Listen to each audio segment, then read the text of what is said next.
Welcome to White Sox baseball right here over WGN Sports. So happy you could join us for the finale of this 5-game set and this 12-game homestand. As Tony mentioned, not a good one. 3-8. So Josh Anderson gets set to lead it off.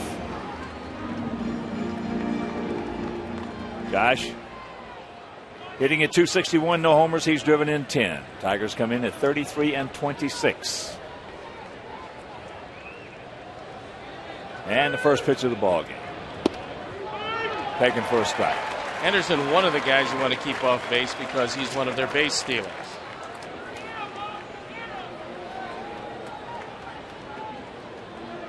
Ten for 12 in base stealing, and now that pitch is just off the outside corner, so the count 1-1. And here at beautiful U.S. Cellular Field, 330 down the left field line, 335 down the right field line, 375 in the gaps, and 400 straightaway center. And the count 2-1. 2 hour and 55-minute rain delay.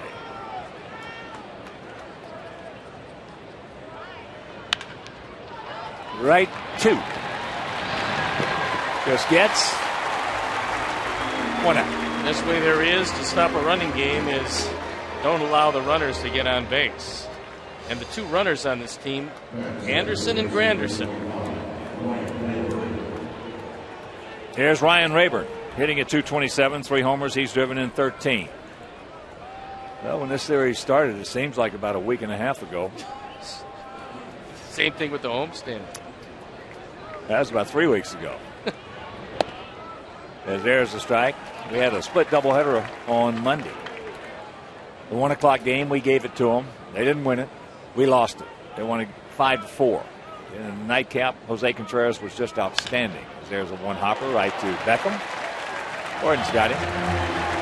2 down. Sox won that game 6-1. Then we gave them the fourth game. 7-6. And we just got beat yesterday by Verlander. Although we had a chance to get there, Johnny Danks was outstanding as well, but they won it 2-1. Well, it was encouraging that John threw as well as he did, but he ran into a guy who, for 9 straight starts, has been probably tougher than anybody in baseball. That's Justin Verlander, who was throwing just as hard at the end as he was in the beginning. Here's a good-looking young player right here, Clayton Thomas. And he's got some good power to left center field, so you have to certainly beware of that. Curveball. That'll get the job done in the count 0-2. Thomas hitting at .245. He's just 25 years old. Has 4 homers and 17 knocked in. Turns through the ball just about as well as anybody in this league. He gone. The old equalizer. The hook. 1-2 inning for Gavin, and after a half inning of play, it's the Tigers nothing and the good guys coming to bat.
The defense and how they'll line up. Anderson, Granderson, and Thomas in the outfield. Inge, Everett, Santiago, and Rayburn with Jackson pitching. And Gerald Laird behind the plate. Edwin Jackson having a banner year, ERA 2.16. Looking for his 4th loss. On for the 13th time. Last year, 14-11 with the Tampa Bay Rays. They decided they didn't want him and took Matt Joyce, a left-hand hitting outfielder, instead. First pitch to Scotty Pods. Taken for a strike. And before we show you our picks to click, you at home select yours. Sox come in at 27-33. Hitting at 249 as a club. They have a 4.26 ERA. Jackson has some kind of good arm.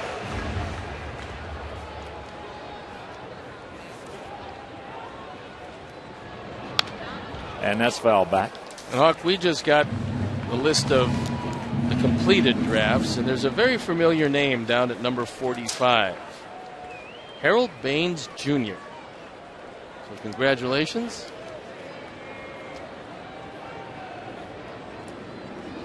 Junior. As that pitch is popped up into left field. Josh Anderson makes the catch. 1 out.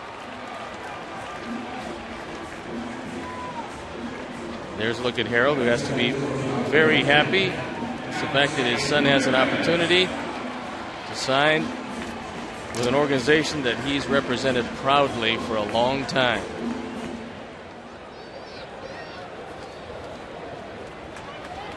Here's Alexei hitting at 257. 5 homers. He's driven in 27. Fouls that 93-mile-an-hour fastball away right side. Sox 15-18 here at home.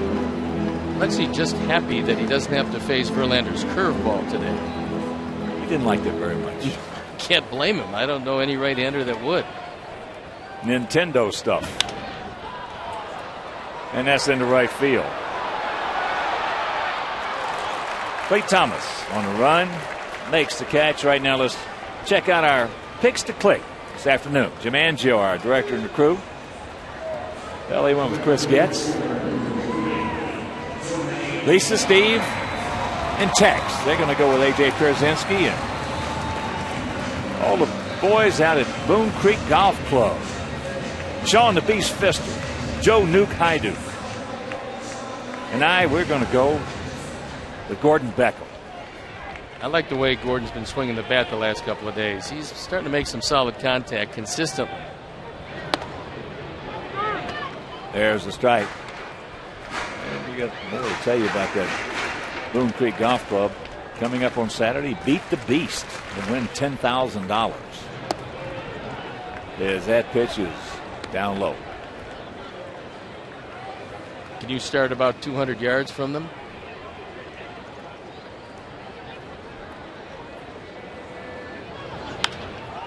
And that's popped up. Thomas making the cross, an easy inning right there for Edwin Jackson after 1, no score.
Designated hitter Miguel Cabrera will lead it off here in the top of the second inning. No score if you're just tuning in, as that fastball fouled away. And we gave you our picks to click last inning of Getz, Wierzynski, and Beckham. And of course, those picks brought to you by Southwest Airlines. Visit southwest.com today. A lot of fans have stayed through almost a 3-hour rain delay to see this one. Look at Gordon with the pick. Mercy. What a play that ball was absolutely scalding. Well, there was one guy probably more surprised than Gordon when he came up with it, and that was Miguel Cabrera, who thought this one was going to wind up in left field. This is a tremendous play. Now, you don't have any choice but to play it off to the side. And a tremendous one-hop pick. That was a dandy. Well, we talked about it last night. One of the reasons he is such a good defender is the fact he keeps his butt down. Boy, you get that butt down and the head comes down. He's low, keeps his glove low, and all of a sudden now you can come up with it like he did there. Anderson fouls it away. If you got a stand-up third baseman trying to make that play right there, he gets eaten up. Well, Gordon has terrific hands. I mean, look, he was one of the best shortstops in the country at Georgia. And moving over to third base, it's not an automatic transition, but he's done a great job since moving over there. Anderson pops it up. Gordon's got the call. And Gordon's got the ball. That's a major league pop-up right there.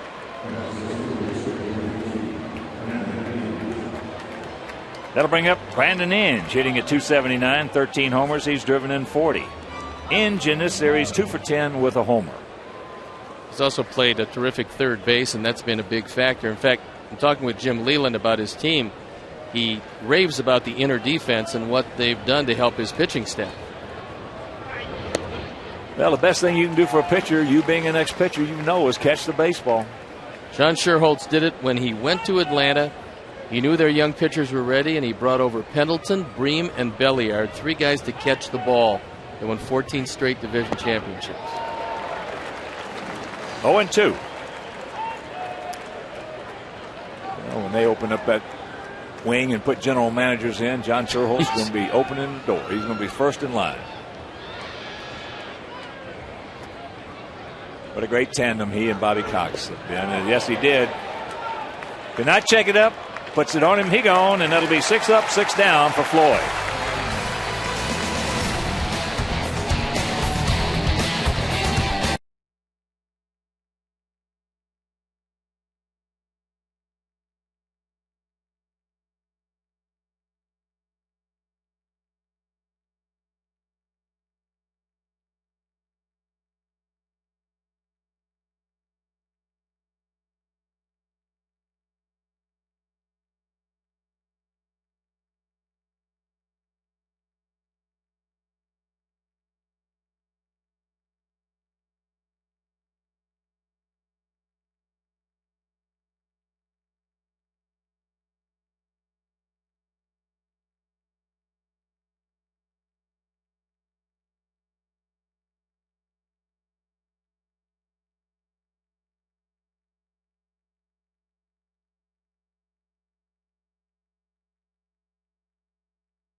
We'll lead off here in the bottom of the second. Tome hitting at .250. 11 homers. He's driven in 37. Tome, one of the guys that's really happy to see Jackson pitching. And that is by him. Big Jim 4 for 11 with a couple of homers and 5 RBIs in this series. He's sitting on 552. That's 13th place all time by himself. And 552 came off Justin Verlander on a night when nobody could really touch him. That ball hit deep. Stretch, he's back, looks up. You can put it on the board. Yes! Make it 553.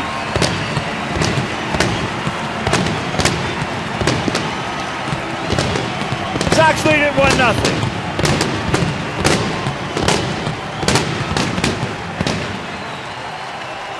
That ball poked into the bullpen, and that's why we mentioned Jim didn't mind seeing Jackson on the hill.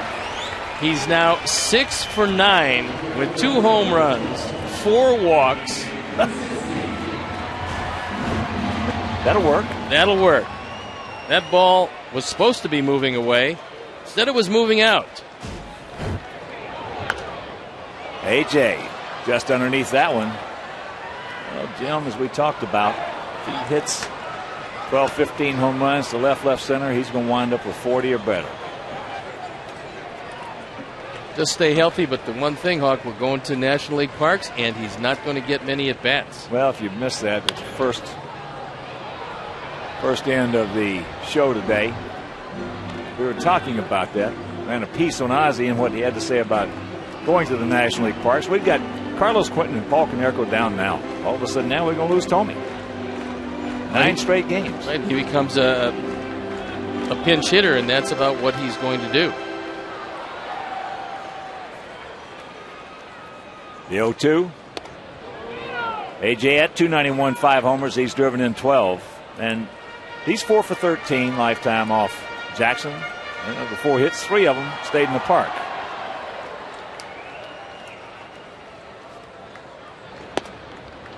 And a count 2-2. Another thing to bear in mind today is that Gavin Floyd has probably saved his best pitching for the Tigers. He's 5-0 lifetime against them, so that bodes well.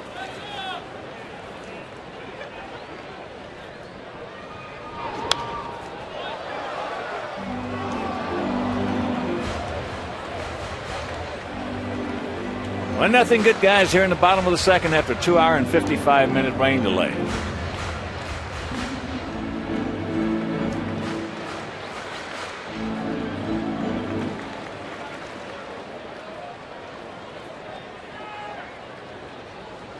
Outfield swung around to the left. Ball hit. Adam Everett. And that's out number 1. White Sox group and party area outings. Priority seating for your group of 20 or more fans. You can save $1 to half off each ticket, depending on the size of your group and the party areas like the fan deck, warning track, or an individual game diamond suite. Call 312-674-1000 or visit whitesox.com for more details.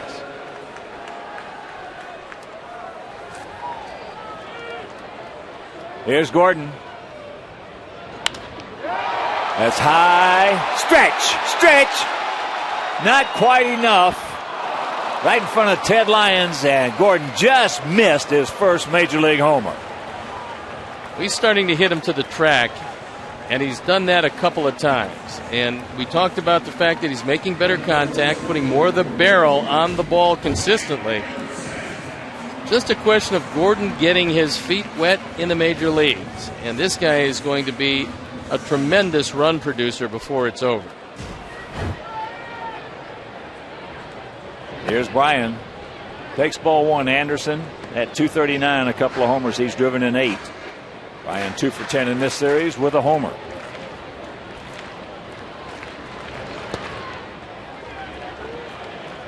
He's got the catbird seat, 2-0.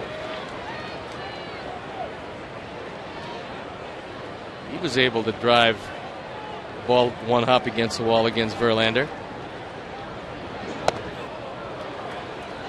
Swung at a good pitcher's pitch on the 2-0 count. Yes, one that would have been 3-0.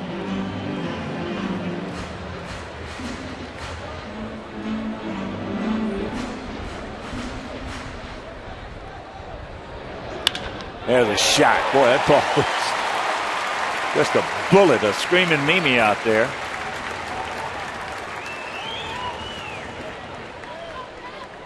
So good speed aboard.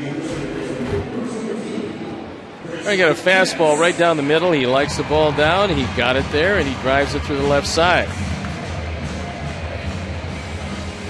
One thing to bear in mind, and although there is good drainage here, if you're a base runner, you have to bear in mind that the outfielders, when they get the baseball, it's still going to be wet. It's going to be a little more difficult to make those throws from the outfield, and you might think about taking an extra base. There he goes. Right on the money with the throw. Right on the money was Gerald Laird, but the home run by Jim Tome, number 12 on the season, number 553 in his career, is 1-0 White Sox.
You can a little bit about whatever to give it.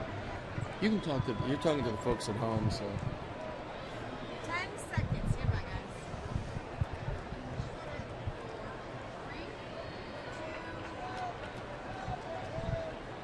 I'm standing here with Doug Lauman. He's our scouting director for the Chicago White Sox, and he has 25 scouts under him. And Doug, you just completed the draft. You took 50 players. So tell us a little bit about the top and maybe some of the other guys you were interested in the middle and bottom. Well, Steve, as you know, the guys at the top are the ones that you kind of make your money with. They're the guys that you spend most of your time with, spend most of your money on. So they're the ones that are going to be the ones that are most recognizable and the ones that we hope make the most impact on our big league club here in the future. And we were real happy. We had some certain goals in mind. We were able to accomplish that. In the first couple picks, we got the type of players we were looking for, and right now we're real pleased with that. Well, you also got the center fielder that you've been looking for, and tell us a little bit about our first pick. Well, Jared Mitchell is the left-handed hitting, left-handed throwing outfielder from Louisiana State University. Very athletic, very strong young man. Played some football at LSU. He's played baseball the last 3 years.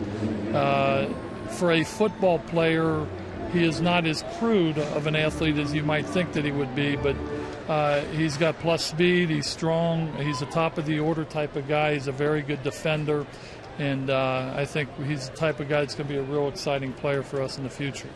Well, you can see the fruits of Doug's labors last year with Gordon Beckham, the 8th pick. He's at third base here today.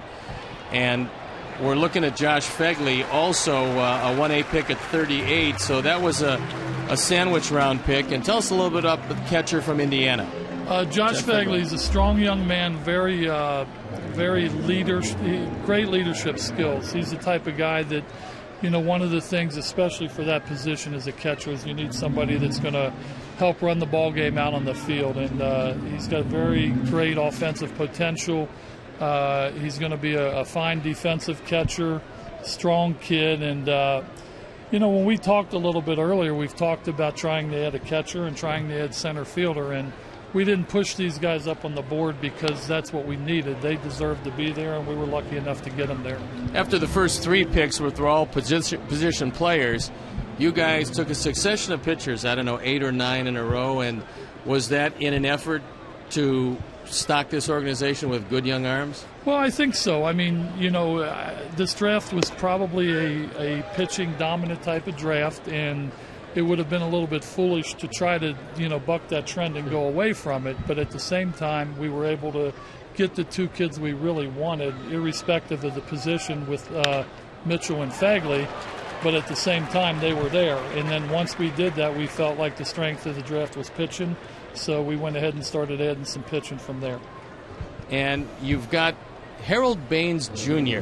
That was a 45th pick, and of course Harold has to be very proud. Tell us a little bit about his progeny.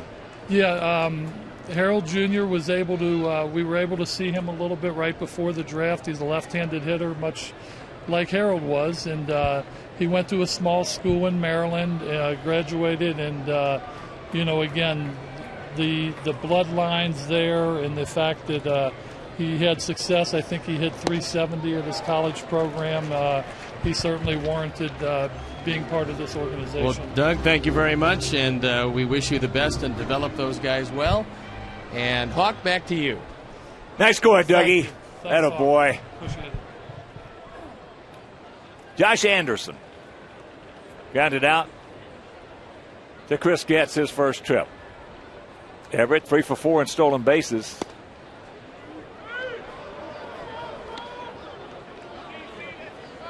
1-0 Sox here in the top of the 3rd inning if you're just tuning in after a 2-hour, 55-minute rain delay.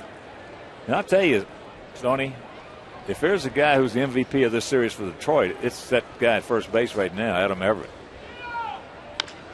He's made all the plays, had a great relay the other night to save him a ball game, been driving in runs. But meanwhile, we'll go to the bottom of the 3rd. It is still 1-0 good guys.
One, 2-0 for our guys, 0-1-0 for their guys, as Chris Getz will lead it off. He'll be followed by Josh Fields, and back to the top of the order with Scott Posednik.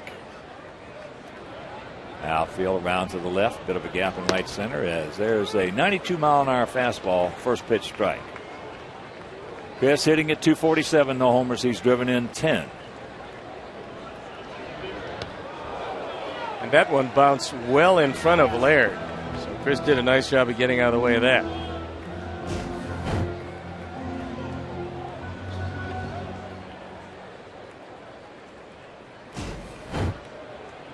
The 1-1. You know, scouts, I just love them. They are the heart and soul of this game. They always have been and they always will be, especially amateur scouts. Well, there's no doubt, Hawk, and they saw over 500 players. It's just then you have to sift them out. They have to go, and they have to go places that you never even heard of because they heard of a possibility of a prospect being there and watch him play. Not just one game. Sometimes that's the case, but other times you have to watch him play 2, 3, 4 games and following around these little podunks. Well, sometimes you go down there, you know a guy, let's say a pitcher, you know a guy's supposed to pitch. You get down there to a difficult place because you're driving to it, and you get rained out. So now you got to find out when he's going to pitch again. And it might not be the next day because he might have warmed up. Gets him down and in, 1 out. First strikeout for Jackson. You got to have a lot of trust in guys, especially if you're a general manager. Not only your scouting director, but all of the guys in that room talking about every guy they've seen, because the 25 guys under Doug Lauman saw everybody. And then they've got reports, and the great guys will send in the cross-checkers. And if you have good scouts, they're worth their weight in gold. Here's Josh. Takes ball 1. Well, when a scout comes to you and says, we've got to draft Steve Stone, and I'll put my job on the line. You got to draft a guy. It's just that simple. You've got to draft it. And I've had scouts come to me and say, we've got to get this guy. I'll put my job. I say, you willing to put your job on the line? He says, yes, I'll put my job on the line for this guy. At that point, that takes the decision out of your hands. You make the draft.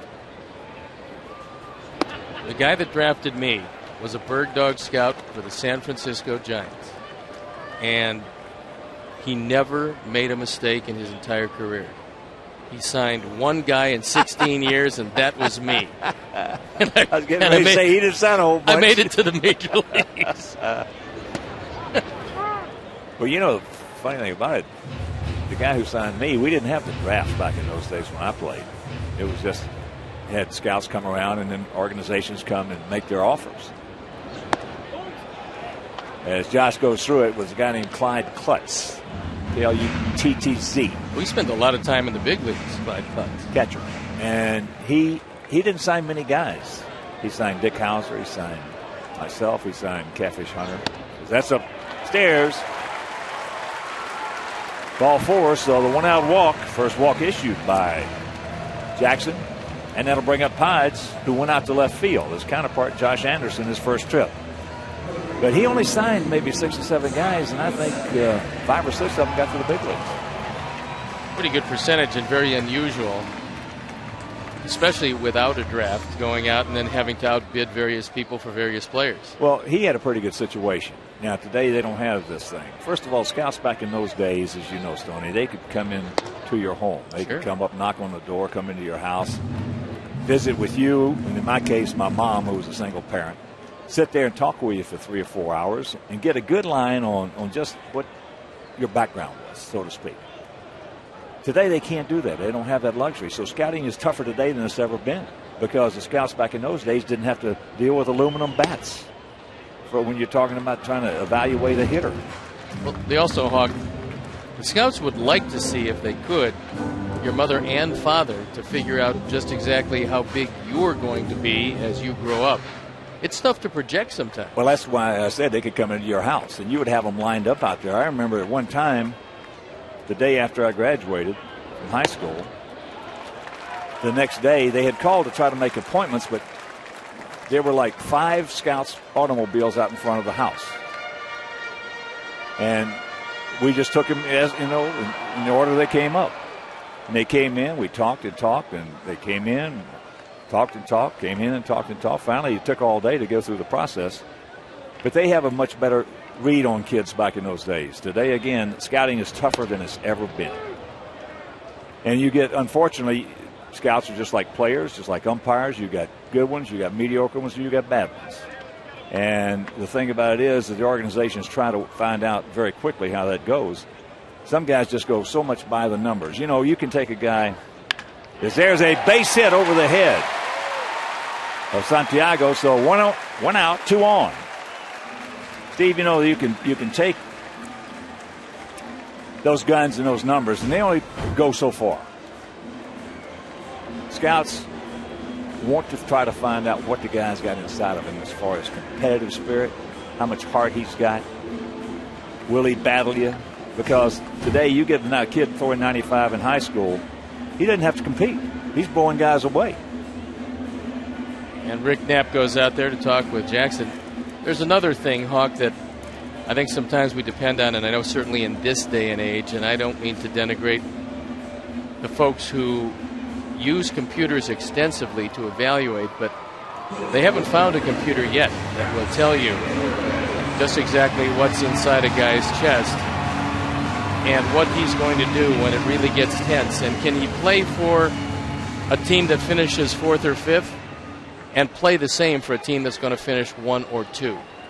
Well, they haven't made that one yet. No, and I don't think they're going to. Alexei popped up to right field, takes strike 1. Off-speed pitch at 84. Alexei 0 for 7 lifetime now against Jackson.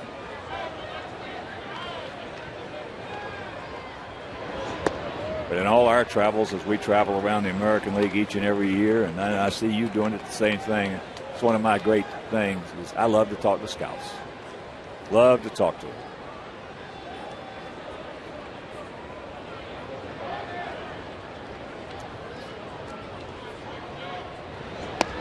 That's low. 2-1. I just don't want that doctor who's doing my surgery for the second time to operate on me. I'd rather have a guy that's done it a couple hundred times. And that's the same thing with scouts. They've seen 50,000 swings of a guy just like this, and they can project where his ceiling is, and that's the art of scouting.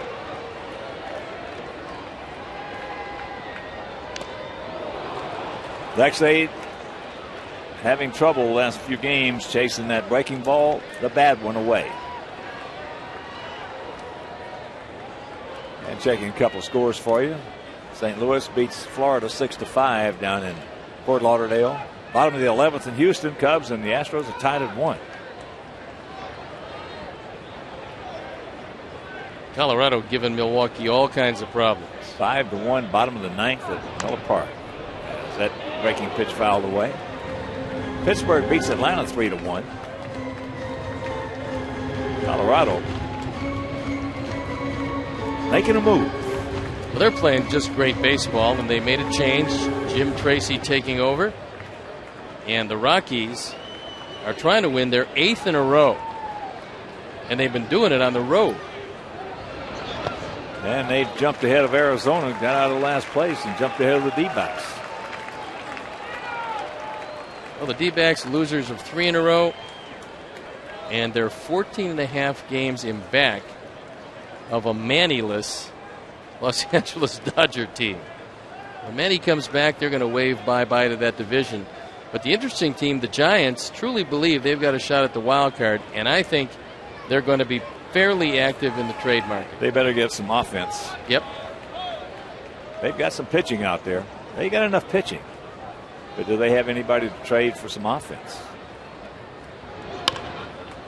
Another breaking ball, hit foul. What they'd like to do, I believe, is trade a left-hander, Sanchez. They've named him. Of course, everybody that comes to the Giants wants Matt Cain. And they have been, to this point, reluctant to even talk much about that. Unless there would be a super deal, and it would really have to be a dandy. Because that young man's got all kinds of talent. And that's ball 4. So 2 walks this inning. That will load them up with 1 down and bring up JD to the plate. Jermaine popped up to right field. Also brings Inge in, brings Santiago in. They're trying to settle down Edwin Jackson before he really digs himself in a hole. Sox looking to pad that 1-0 lead.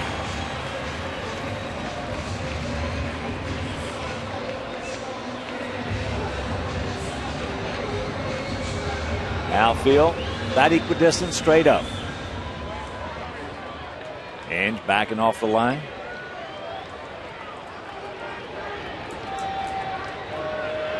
Jermaine now 3 for 13 lifetime off Jackson with a homer. As he takes strike one, he did not like the call. I think Jermaine thought that one was up a bit. 8 grand slams over the course of his career.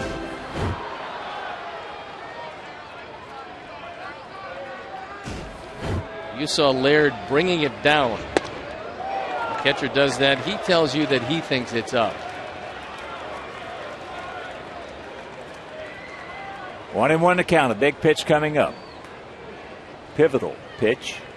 Always on 1-1 in situations like this.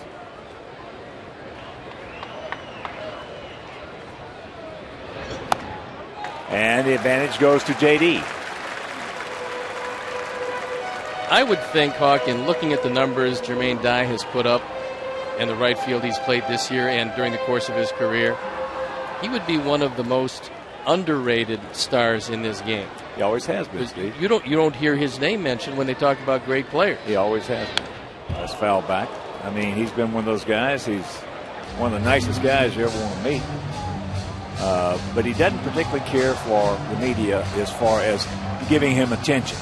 Oh, he's very quiet just as a guy. That's right. You get to know him. He's as friendly as you want to be, but he's not out there tooting his own horn, and he's a very quiet guy. And he doesn't care about that media attention. That's a good check right there. But since he's come into this league, Kansas City got him from Atlanta. He was a heck of a player over there. He went to Oakland. He was a heck of a. He's always been a Sox killer when he was in those other uniforms. The Braves have not allowed too many guys to get away that have had the kind of careers that Jermaine Dye has had. Payoff. Big strikeout right there. Well, it shows you the confidence that Jackson has in his breaking ball. That one just dove out of sight. And so now it's up to the one guy in this lineup that's just hammered Edwin Jackson over the course of his career. 6 for 9, 2 homers, 5 RBIs.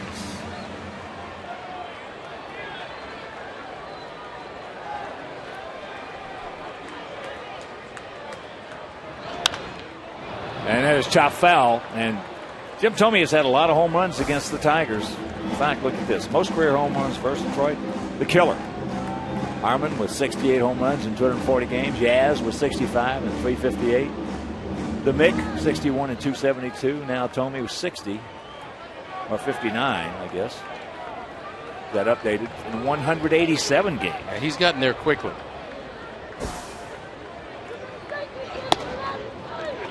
And that was updated.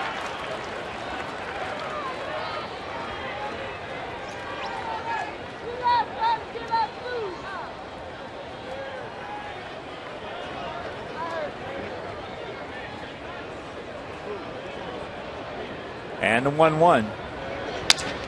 Broken bat. Inge cannot make the play. But boy, I'm real surprised that Scott Posednik doesn't score on that ball, because as he's hitting third base, that ball is bounding away from Inge. And I know Brandon's got a good arm, but he would be going well away from the throw. Watch it again. Because of the positioning, Jimmy picks up a base hit and a run batted in. And Inge can't get to it. He's actually on the ground trying to keep it in the infield. Winds up saving a run here. And Alexei thought about going to third because there was nobody at third, but he looked up and Scotty was there. got to get caught right in between. As here's AJ. This winner base hit right here after we catch that break. Could really cool things off.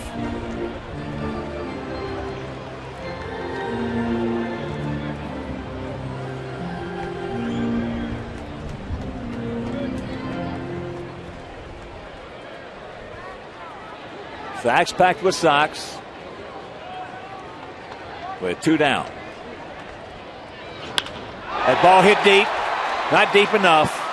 Right in front of the track, hauls it in. Dadgummit, he just missed it. But we pick up 1. We'll go to the 4th, leading 2-0.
Ryan Rayburn, Clete Thomas, and Miguel Cabrera here in the top of the 4th inning. 2-4-0 for our Sox, 0-1-0 for their Tigers.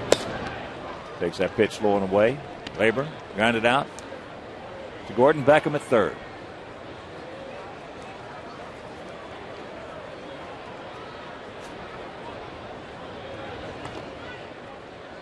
And the count 2-0.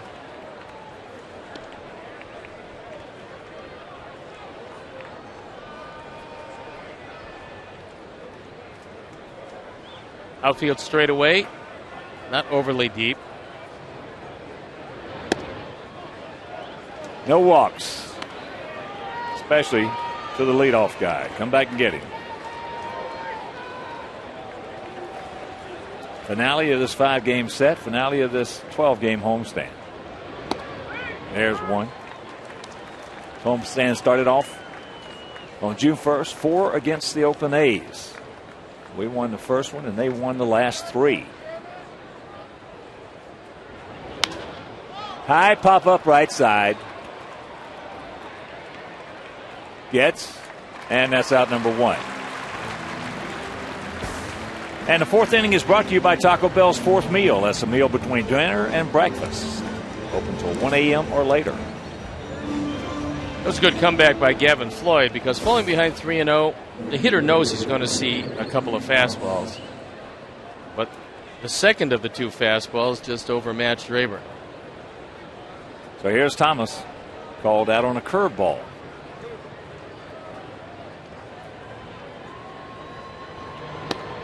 Goes through that one.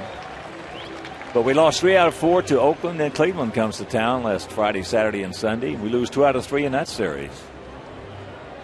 And we've lost 3 out of this first 4 to the Tigers. So not a good homestand. Not been the type of homestand that you wanted when we felt that this would be one of the critical homestands of this season. But you got to win this last one. Curveball, I guess, went around the plate, says Cousins. Bottom of the 9th out in Oakland. Twins and the A's are tied at 3.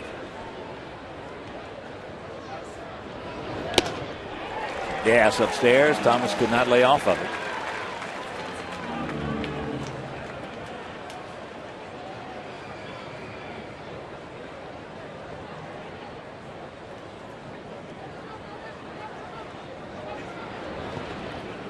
And that curveball low. Out of the many things you don't want to do, one of them is to walk Thomas ahead of Cabrera.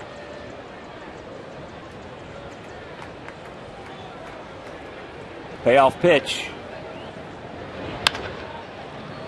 Chris sets, plants, guns, and time, just in time. Good play. So here comes Cabrera, and here's what he did his first time up. That's just a rocket. You could hear the ball explode off the bat. And Gordon Beckham right there, which is why they termed that area the hot corner. You want to play real deep. Cabrera's not bunting. And he's not running. He's not running very much at all, and that's because of a hamstring problem. They want to keep him in the lineup. He's not going to get too many infield hits. That strike evens the count at 1. Ball to strike 2 out here in the top of the 4th.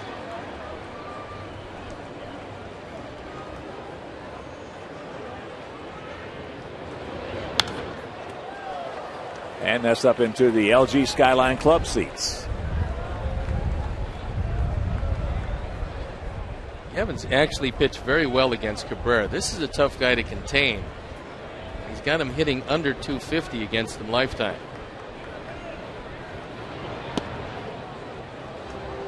Well, he's got a big hitting zone. He can hit high fastballs. He can hit low fastballs. He can hit fastballs on the outside part of the plate, off the plate even. And he can also hit short-armed and kill that inside fastball and keep it fair. We could not check it up. So AJ will put it on him. That's a 1-2-3 inning, and we'll go to the bottom of the 4th, leading by 2.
Two nothing good guys here in the bottom of the 4th. It'll be Beckham, Anderson, and Getz. Beckham almost hit the ball out of the park last time up. It's the second time in this series that he's taken one of the Tigers back to the warning track, only to see him catch the ball.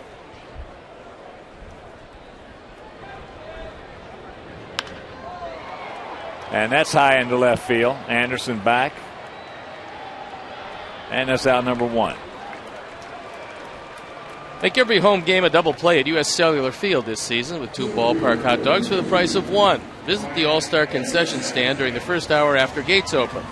For White Sox individual game tickets, call 866-SOX-GAME or visit whitesox.com.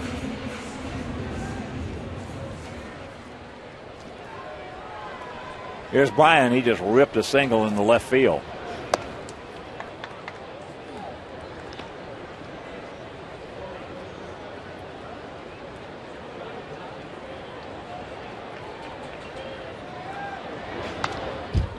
Just underneath it, just a little tardy.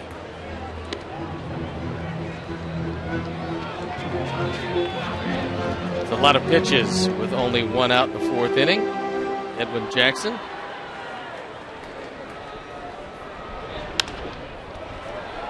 That's into right field. Cleet Thomas will make this play. And that's out number 2. So 2 down. That'll bring up Chris Getz, who struck out on a breaking ball down and in. This Tiger bullpen got a whole lot of rest last night with nobody getting up the entire performance by Justin Verlander. There's a look at Tiger ace. He's having as good a run as anybody in baseball.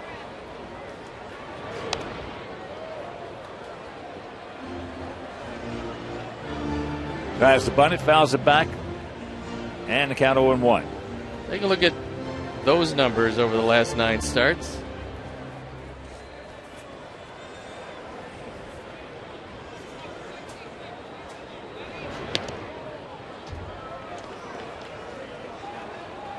Ball on the strike.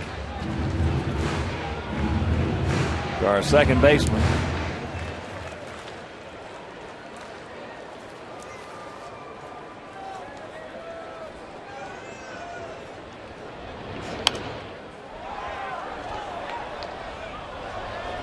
That's one pitch that Chris is going to have to learn how to lay off of, especially against anything better than mediocre.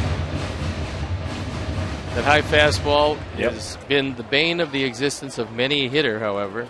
But you've got to teach yourself, if you have to hit out of a crouch, whatever it is, to lay off it. There's a Matabatacola. Here comes Inge. Look at the play. No. I think it's a foul ball. If it's a foul ball. Chris saying why. And Bill Miller can't really answer him, I don't believe. And Ozzie is saying, hold on for a second.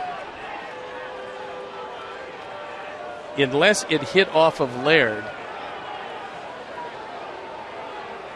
And of course, we will have another look at it.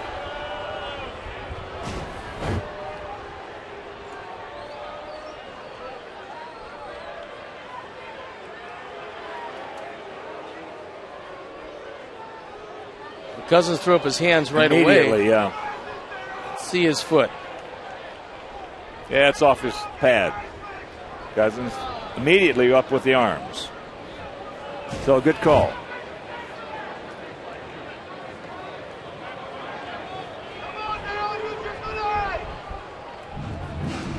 Two out, 1-2 the count. There have been some questionable calls in this series, though. And this is a good crew. But just because they're a good crew does not mean they've had a good series. Been a tough series for them. Yes, it has.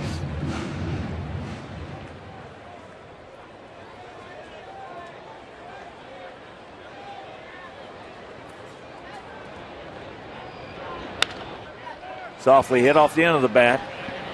And Rayburn will take it himself. And that's a 1-2-3 inning. Second one for Jackson. And we'll go to the fifth, leading 2-0.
First pitch strike to Curtis Granderson, leading off here in the top of the 5th inning. 2-4-0 for the Sox, 1-0 for the Tigers.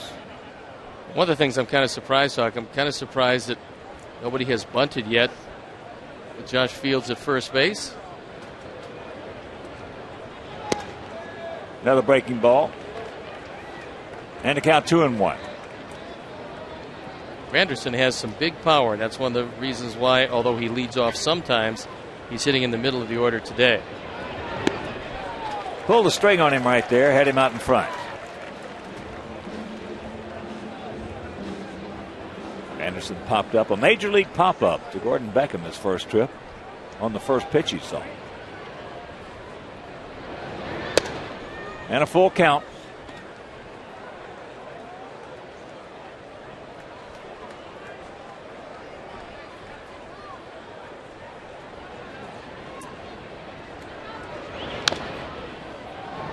Fouls that one over the Tiger dugout.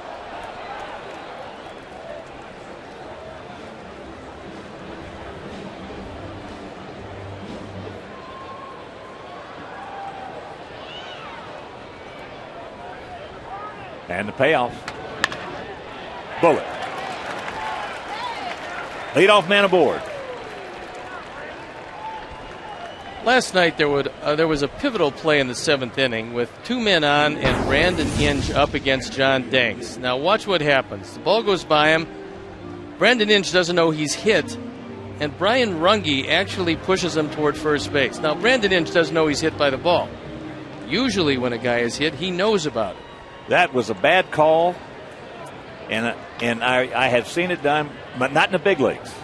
It was in the minor leagues when I was playing in Dallas. That's the only time I've ever seen an umpire push a guy towards first base when he stood there after he said he was hit by the pitch. Well, I think Brandon was the most surprised guy on the field when he was informed that he was hit.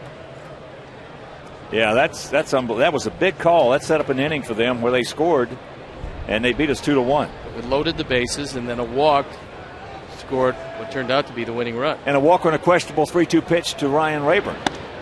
I talked to Danks after the game, and I talked to AJ after the game, and that ball was a strike. It had the front part of the plate. It was a cutter. So, again, umpires are no different than players. You have good days, you have bad days.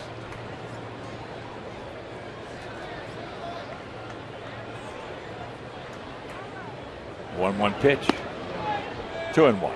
Well, also, it should be noted that we have not lost these games because of the umpires. We've well, lost them. I don't know. Let's go back. Let's rethink that for just a second. When they beat us 7-6, there was a play call at home plate. It was a very close play. And Jim Joyce, Dwayne Wise slid across. He got his hand to the plate before the tag was put on. If he calls him safe, the game is over. We win 7-6. He called him out on a bad call. And they get the home run from Cabrera in the top of the 10th and beat us 7-6. So in that essence, it did cost us a game. There's Dwayne, who was put in that night as a pinch runner at first base, representing the potential winning run.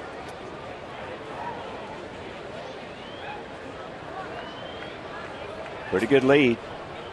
Long set, side steps, and that ball hammered right at Brian Anderson.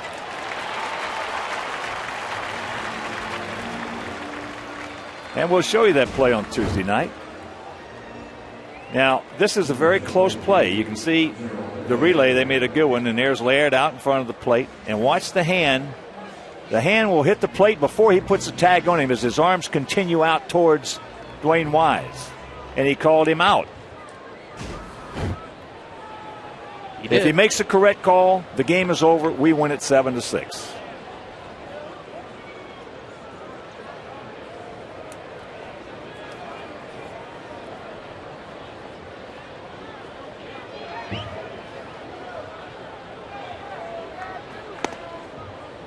Gavin's doing the best he can do to try to keep the double play in order, which is something you'd like to do here because Laird doesn't run real well.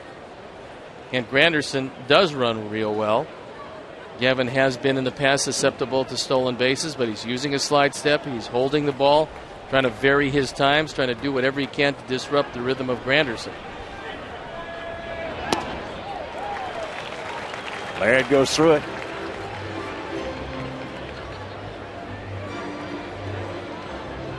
They're taking a long look down at Gene Lamont, the third base coach, former Sox skipper.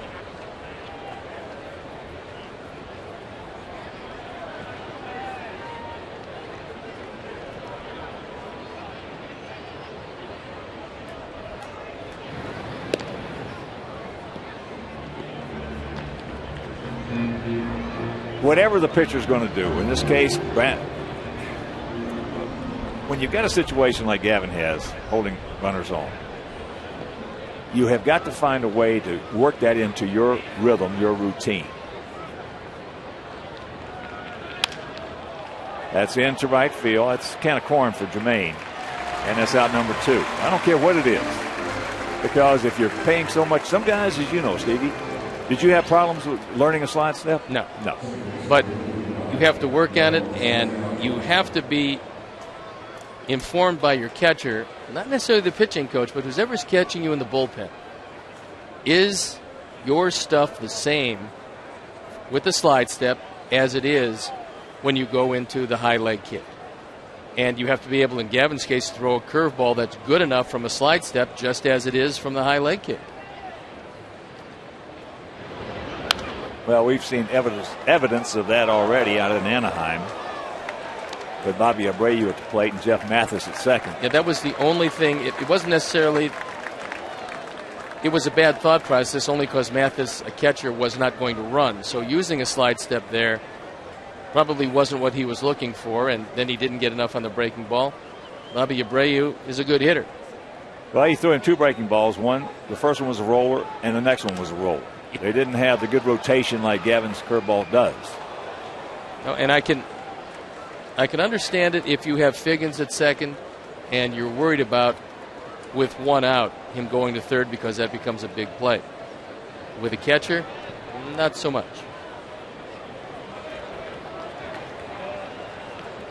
0-2 the count. Let's see now what Granderson's going to do with Santiago. There he goes. What a jump he got. Well, that time he was actually running when Gavin had the ball. So Gavin just took his eye off him. It's one thing to hold the ball, but if you hold it, keep your eye on the runner. Well, Leon's thinking right here. He doesn't mind Santiago leading off if, in fact, Granderson does get thrown out, but chances are he's not. Also glad he fouled it off because Granderson should be standing at second base, but at least. Well, 0-2. Maybe third. Yeah, well, sometimes you have to head him off.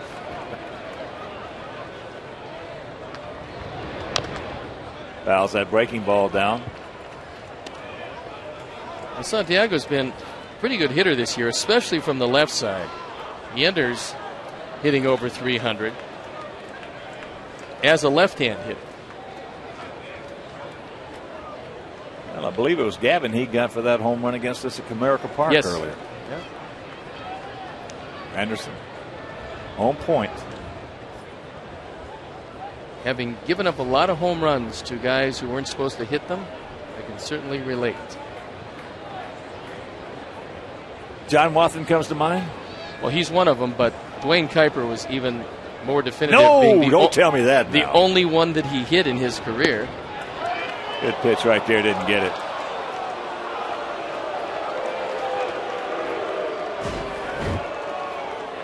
I think this ball's outside. Yes, it was. Trying to come back. Good pitch, though. Went around the plate.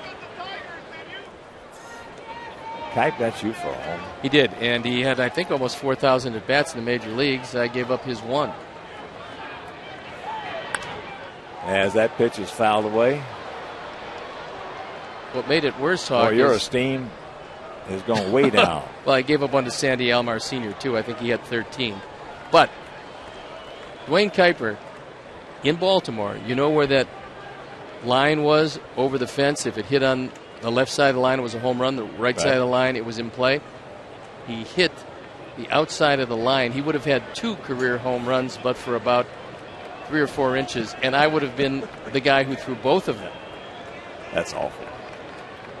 Well, that's awful. I was just pitching in tough luck. He gone. Down and in. He'll grab some bench. Strikeout number 4. Halfway home, leading 2-0.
2-0 good guys. Josh Fields, who walked and scored back in the third, will lead it off against the 25-year-old right-hander out of Columbus, Georgia, Edwin Jackson. If Jackson rolls another breaking ball up there, Josh can hit that. He just has to lay off the high fastball.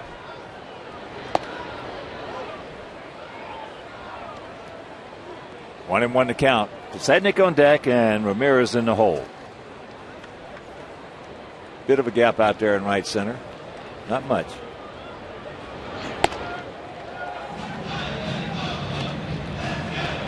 Jackson is so easy out there. He's like a little bit like a right-handed Matt Thornton in the respect that he just flips it and it just, poof, it's there.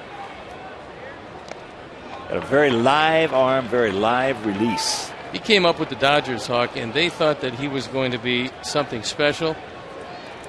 Never really worked out with him for whatever reason. Went to Tampa Bay, had a tough 2007 at 5-15, but last year 14-11 with Tampa.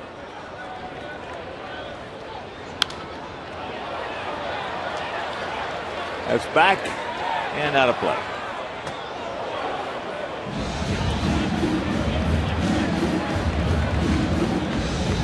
Full count. Every now and then you see a guy with that little release, that flip of the wrist, and the ball just absolutely explodes out of his hand. And there's ball four, so the leadoff man aboard. Very rarely will you see a guy that made 31 starts, went 14-11, was in the starting rotation, be traded for a guy that probably is not going to play every day, and that's Matt Joyce. Now, they might have wanted some insurance in the outfield, but 14-game winning starting pitcher who's young and throws 95, those guys are hard to come by. 14 games when he was 24 years old. Those guys are hard to come by. Here's Scotty Pides.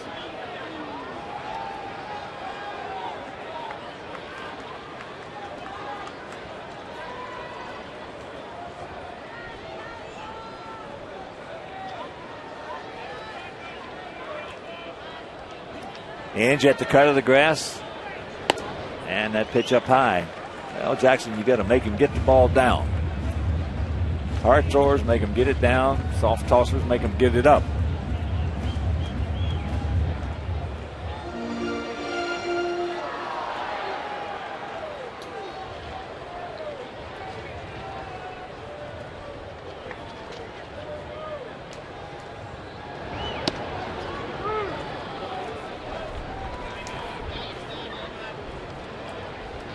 Well, Oakland has defeated Minnesota 4-3 out at the Coliseum.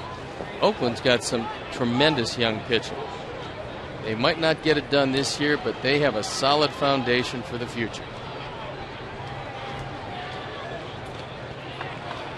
That's low.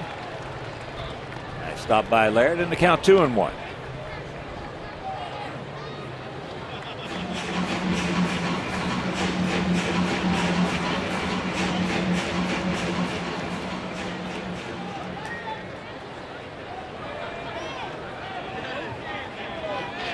Josh just a decent lead. We've already seen the way Laird can throw, so odds are you're not going to try to steal against him. Now, a hit and run is another story. Laird looking over in the dugout, probably to Rick Knapp, the pitching coach. And he takes that 92-mile-an-hour fastball right there.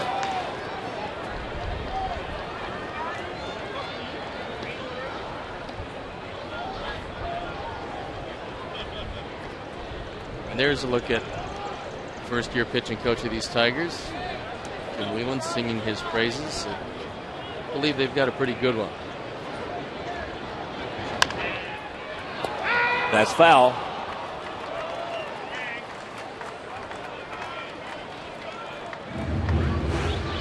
And Chicagoland viewers, how would you like to win $5 footlongs from Subway? Just be the 500th texter to text Subway to 97999. Go to WGNTV.com for complete info and rules.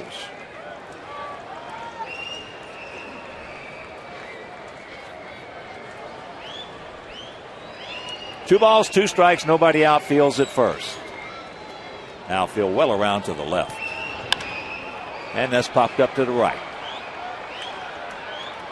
Clay Thomas comes on. He's there, makes the catch for out number 1.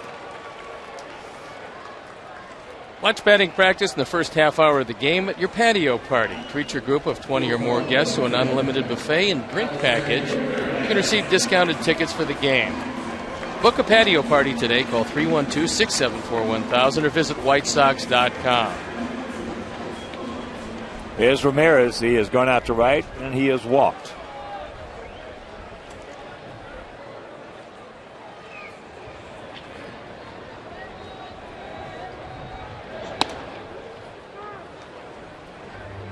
Take strike 1. Jermaine Dye on deck.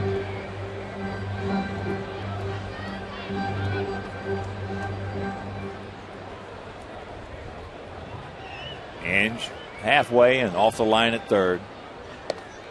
And there's the fastball strike. That one at 93.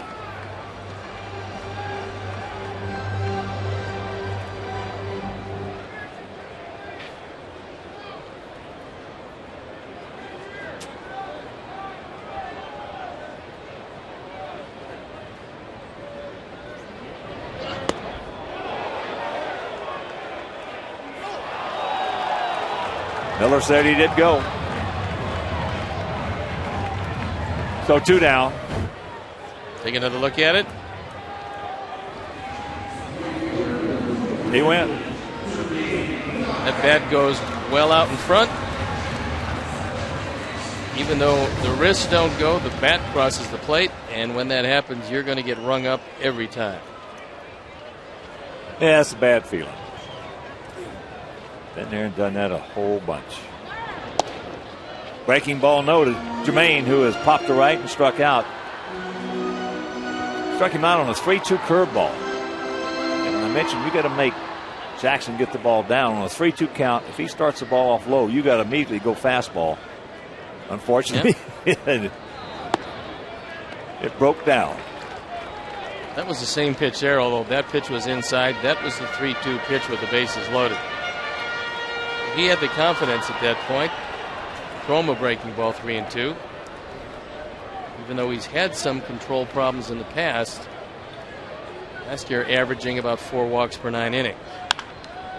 That's a fair ball just inside the bag. Josh makes the turn. Jermaine on his way to second. He will get there with his 7th 2-bagger. So Ducks on the pond, 2 out for Big Jim Tome.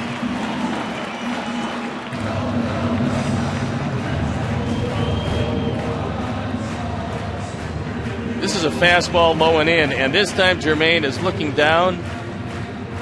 Got the head of the bat out, took it right down the line. And again, it's where it crosses the bag. That ball actually hit in foul territory, but it crossed the bag in fair territory. Good call by Brian Runge. And here's Tome, who is homered and has an infield single. I'm a little surprised they're pitching to him. Only in that he's had such tremendous luck. They're not pitching against to him Jackson. yet. Well, I mean, I just go ahead and put him on. Put up my hand outside and say go to first. I know AJ's dangerous, not quite as dangerous as Jimmy. Wow, that's right there. I'm with you 100%. I recall the situation. We were running against the Indians. Tome was playing with Cleveland. Bobby Howard's pitching for us. We had men on second and third, 2 out. First base was open. Big rip right there. And instead of the manager putting up 4, put him on, they were pitching to him. He threw him a fastball up and outside, and Jimmy hit a rocket in those seats up there in left center field and beat us. Well, he's hitting 700 against him, so maybe Jim Leland thinks that he's due to get him out.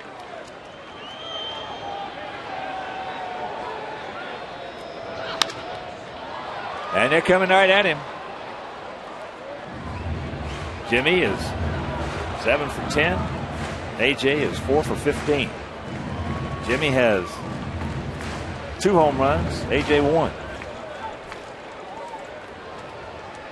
Jimmy's got 6 runs driven in against him. But we'll see how it works out.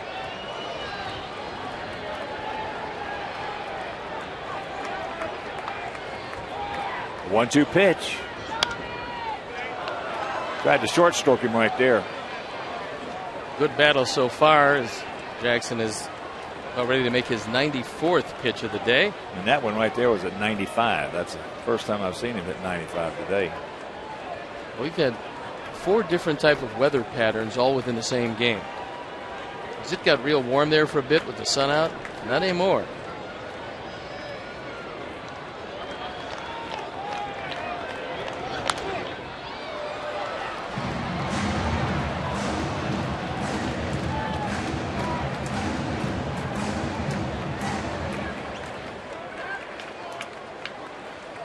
Count hangs at 1-2. The big man with 553 home runs.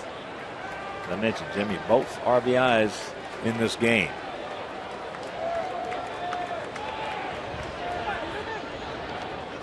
That's in the dirt. Nice block by Laird. And the count 2-2.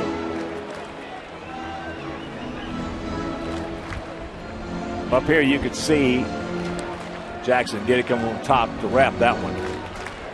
Sometimes you can't see it from down at home plate, though. I don't think you can very often. Laird did a nice job because that saves a run, at least for the moment.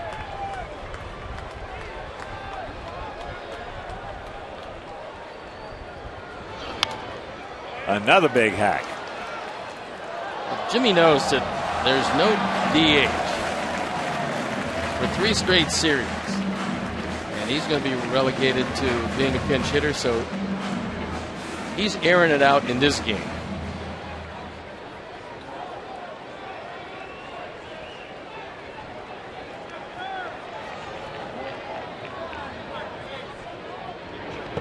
Checks it up.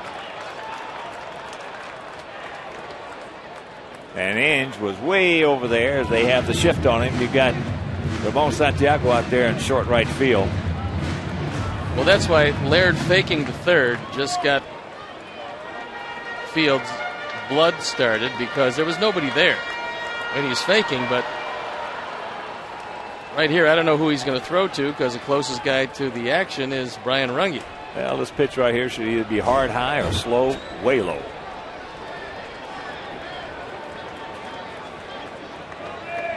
Fastball up or curveball down.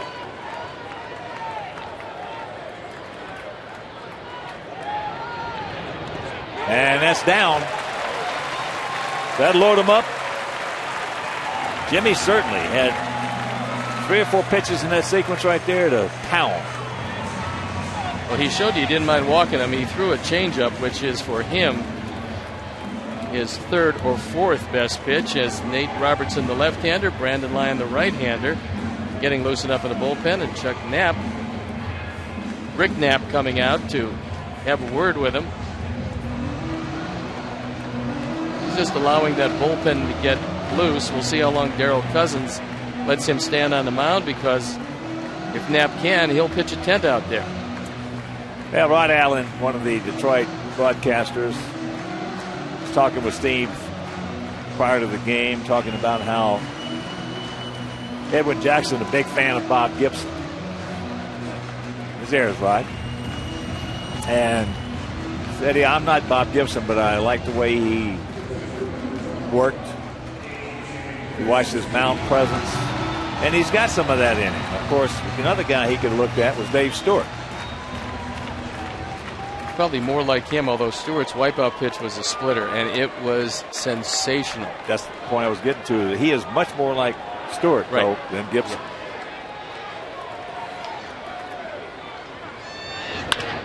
Chopper, free hopper, backhanded by Santiago, over to second. They force Tome, and that'll retire the side.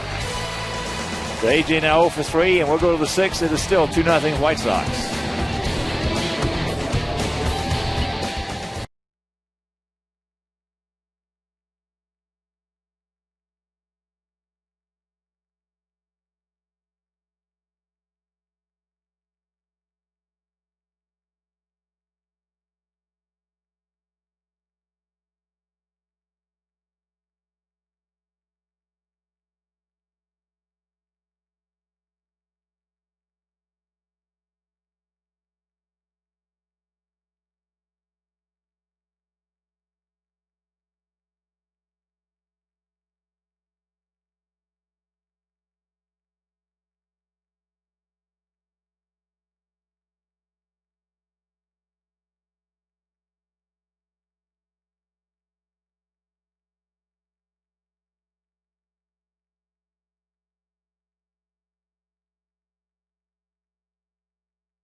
And right now, let's check out our U.S. Cellular Text Bowl question. Believe in something better. Should teams revert to a 4-man starting rotation?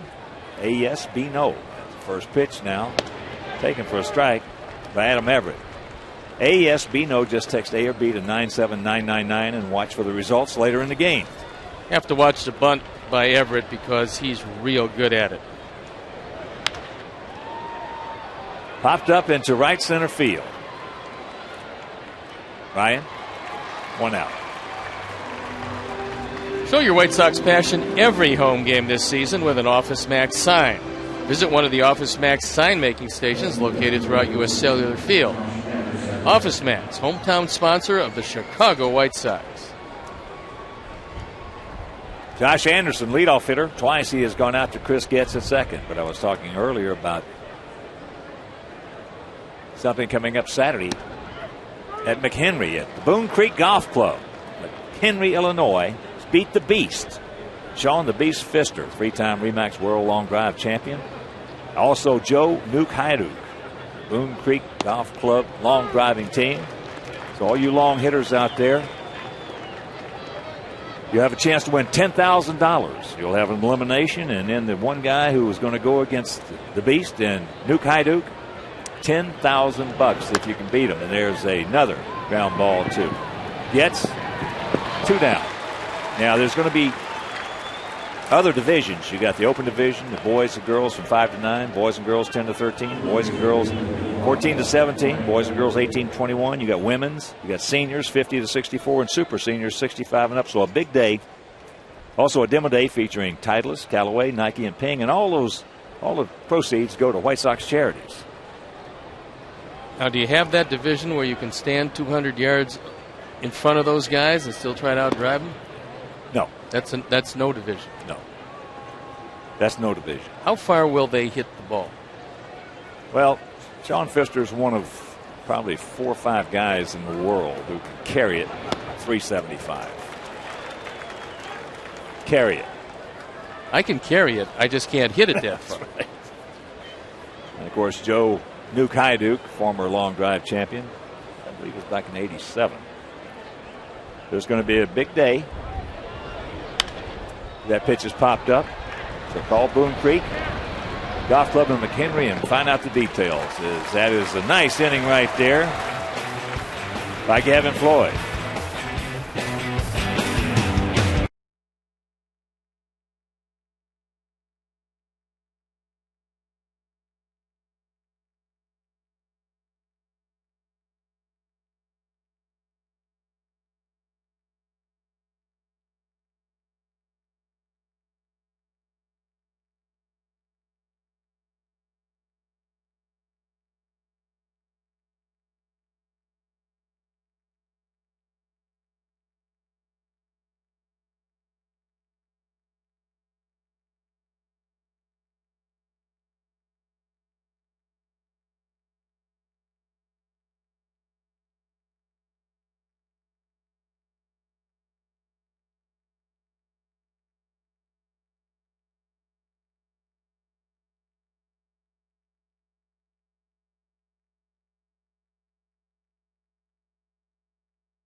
Official score here for many years, also for the Bulls.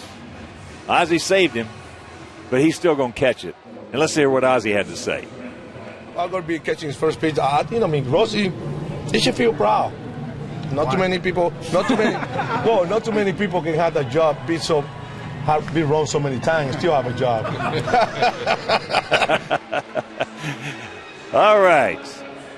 scored over 2,000 games, and he told me he thought it was 50-50. I said, no, it was 50 good calls out of the 2,000.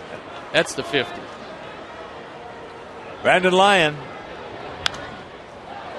Gordon out in front. Hooks it foul back over Sox dugout. And Lyon is 2-3, ERA 5.06, on for the 22nd time. Has had some control problems. Does have a good curveball. At one point was a closer with the Arizona Diamondbacks. But he's had a lot of elbow problems over the course of his career. Gordon's 0 for 2. He's just missed 2 home runs today.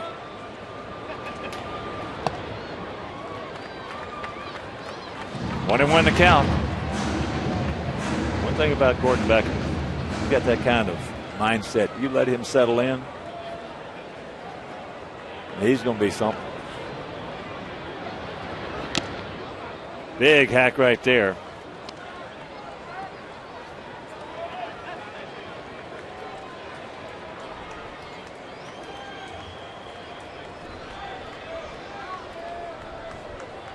The 1-2. Breaking ball low.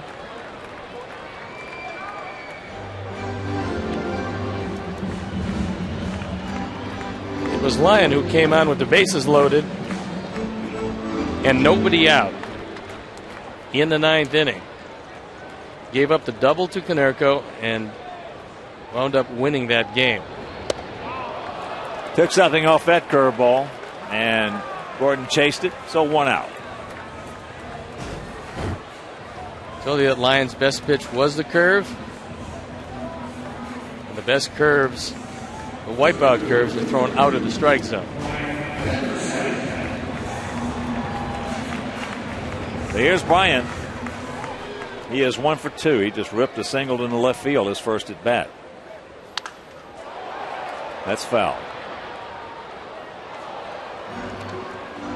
Bryan cracks his bat, and he'll go back and get another one. And after the game, it's off to Milwaukee. Stone Pony.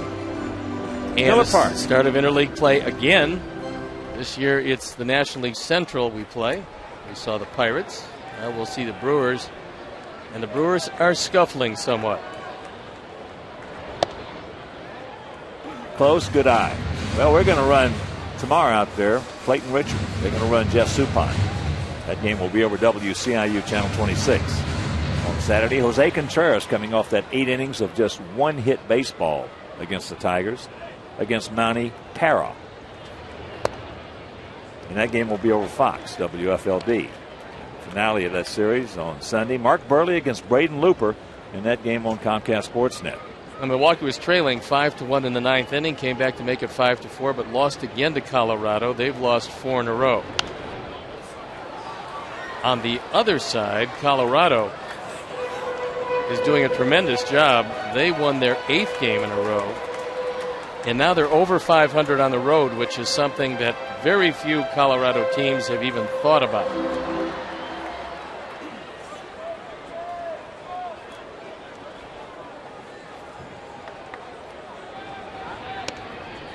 Jacks it up and a full count to Anderson.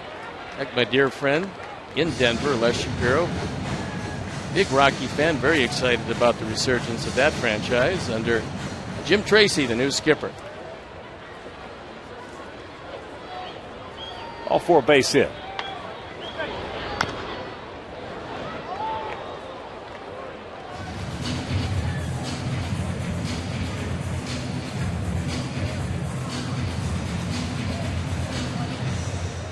$20,824 after a 2-hour and 55-minute rain delay.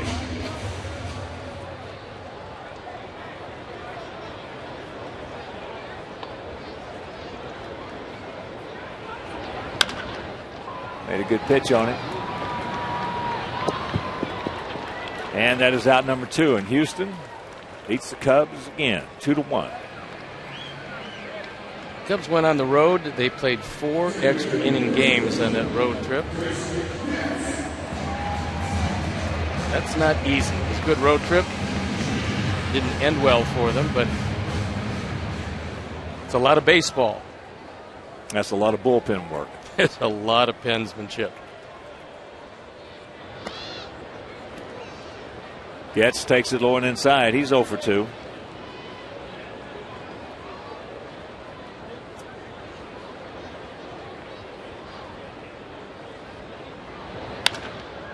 That ball into left center field. Anderson is there, makes the catch. And a 1-2-3 inning for Brandon Lyon. We'll go to the 7th. It is 2-0 Sox.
Southpaw. Southpaw does a terrific job with the kids. A terrific job. Southpaw being available 365 days a year is much better than you and I can say. Now, why do you say that? Well, there are certain times when we're just not available. When you marry a Greek, you're on call 365. I'll tell you. You got to be careful, because when you marry an attorney who's a divorce attorney, you got to be on your toes. I become a dog tender in the wintertime. That's what I do best. That's up high. 2-1. Yeah, at least it'll turn you everywhere but loose. Now she just hands over the reins of the animals and says, go get them. High pop up. Gets going back. That ball's got to be caught. Well, I think it could have been caught by either of Jermaine Dye and Chris Getz. It's an easier play for Jermaine Dye. I know he had a long run. A very difficult play for Getz, who had an equally as long run. The difference is he's looking over his shoulder. So from the Southwest RoboCam, we'll take a look at a ball that was up there a long time. And Getz is looking at Jermaine. I think he's calling for it. I think that was the problem, but then at last he gave way. So it turns into a two-base hit. And hopefully that won't be all that damaging. It usually is when you give them 4 outs in an inning. Especially a club that's been on a roll.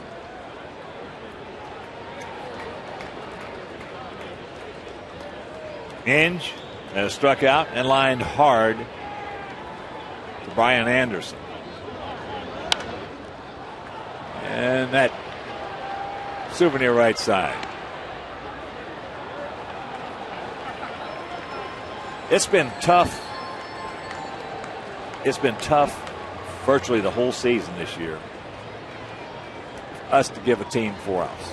I mean, they have taken advantage of it, the other team has. Well, Inge won't hit a good breaking ball. I just hope he doesn't get a hittable fastball. He just got one. There's a good curveball strike. And it's also been tough for our pitchers to pitch over mistakes.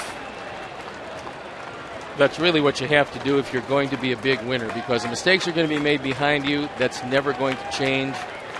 And just as the fielders don't look to you when you give up a home run, you can't look at them when they don't make a play. It's just the way this game works. He gone. 2 curveballs. He'll grab some bench, and that'll retire the side. 7th inning stretch, 2-0 Sox.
The other 2 games later on. Also later on, games at Tampa Bay, Boston, and Texas. St. Louis defeated Florida. Pittsburgh beat Atlanta. Colorado defeated Milwaukee. Was Houston over the Cubs? That in 13 innings. Arizona defeated San Francisco, and Cincinnati leading Washington 2-1 in the 7th. Later on, a good matchup, Philadelphia at the Mets. Josh Fields will lead it off against Brandon Lyon here in the bottom half of the 7th inning. Josh has been to the plate twice. He has walked twice and scored once. 1 home run in the ball game. Jim Tome got us on the board back in the 2nd inning.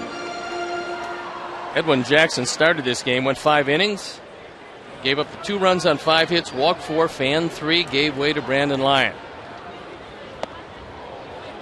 Big hack at the hook and the count 0-2. Lyon's curveball, when he's 100%, is one of the better ones around.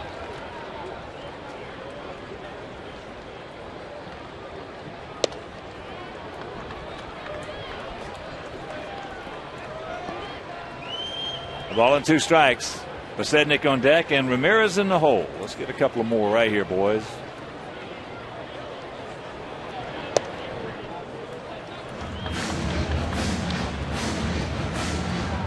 Lyon looks like he knows what he's doing out there. Well, last year he saved 26 games for the Diamondbacks, and he appeared in 61. He knows what he's doing, I'll tell you. He's made, in this series right here, he's proven to me he can make some big pitches at the right time. I don't think you can come in and close games without having a pretty good idea about what you're doing, and the only thing that's ever stopped him has been arm problems. Threads a needle on the outside corner. Josh thought it was a bit wide, but after looking at the curveballs, his fastball is still good enough. Well, there have been some closers that had no clue. If that ball is now bobbled, but Lyon is covering the bag. They get the pods, and that's 2 down. But they just have such good stuff. Yep. They can get you out. Southwest RoboCam will take a look at Brandon Lyon trying to get to the bag. He does. And it works well because Rayburn boots the ball. And Pods is kind of stuck here. Doesn't know quite where to go. Goes around him, and that doesn't work. Curveball strike. Alexei 0 for 2. He's going out to right. Walked and struck out. Check swing on a high fastball that he did go around on. On the corner. He didn't mess around with the middle of that plate very much. No, and he has a little cut to his fastball also, and that makes it a whole lot tougher because it's moving away from the right-handers, and by the time you start looking for that, he throws you that hook.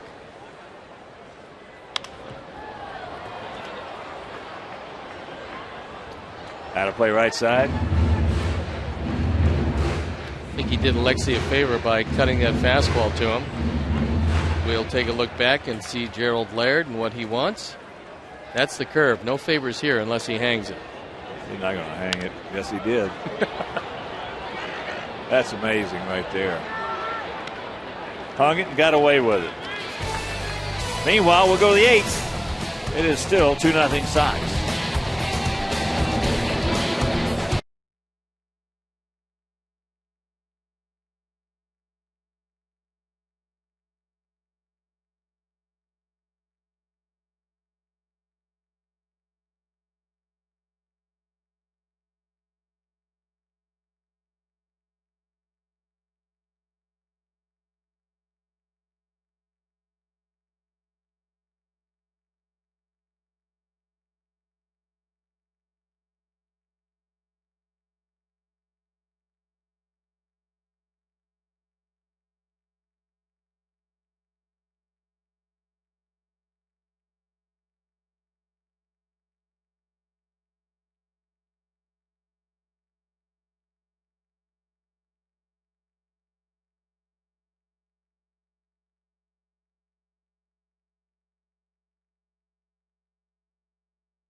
First pitch up high to Gerald Laird, the catcher. He is 0 for 2. He's going out to third, and he is going out to right.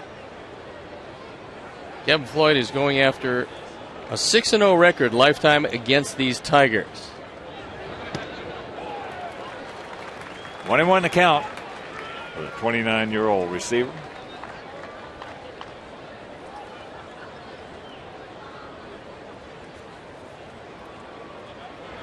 Outfield around to the right slightly. And the count 2-1. And the bullpen up and going as Gavin is about to deliver his 94th pitch, and it's Matt Thornton.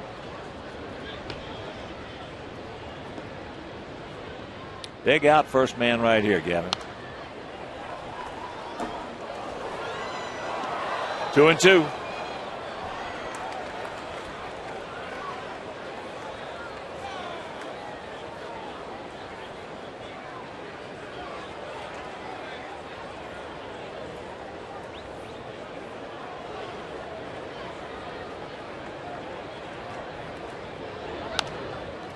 Fights that one off. Don't know exactly what happens to Gavin during the daytime, but since 2006 through today, he's got the second best winning percentage in baseball. He is 14-3 during the daytime coming in. Reach back, put a little more on that one. Meanwhile, it's a full count. Well, with his stuff, he's got the best stuff on our staff. And with his stuff, if he's got the curveball working for him, he's throwing strikes as that's popped up. Brian Anderson will make this catch. It's a can of corn. But if he's got his curveball, if he's getting his curveball over, he can pitch anytime. That's the kind of stuff he's got. Well, the fastball sets it up. The fastball for strike one will set up any curveball after that, and that's what Don Cooper is trying to tell him.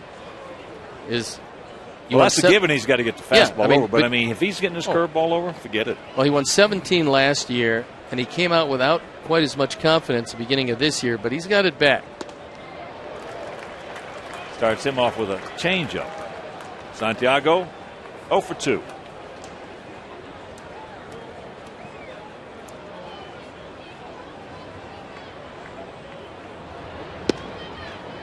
Curveball tried to backdoor him, goes around the plate.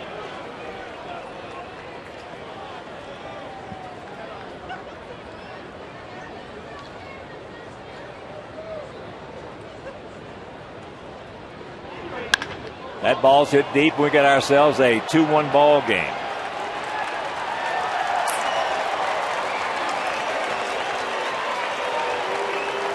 That's the fourth homer for Santiago. I think two of them has come against Gavin Floyd. On April 13th, he hit one against Gavin Floyd. Just about like that. This looked like Groundhog Day. Different city, same result. Fastball down and in. And Santiago, a switch hitter, much better from the left side. Takes it into the bullpen. That tightens things up a touch. Marcus Thames has come out to hit for Adam Everett. Everett was 1 for 2.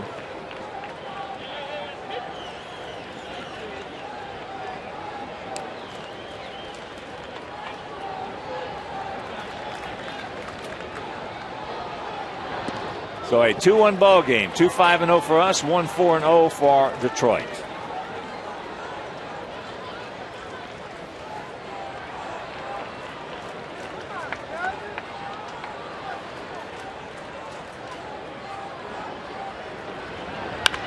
The ball's hammered but foul. Thank you very much.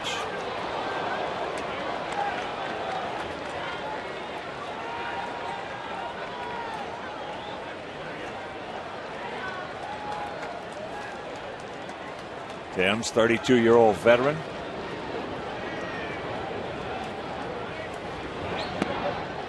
And that's low and away, 2-1. This will be the 104th pitch thrown by Gavin. Tim's also pinch hit for the first time in this series and hit a home run off Matt Thornton. That was the only run they got in that 6-1 Sox victory. And that's the only pinch home run that they've hit all year. Take a look at Anderson on deck. 3-1. Helped him out. Helped him out a lot right there. And the count is full.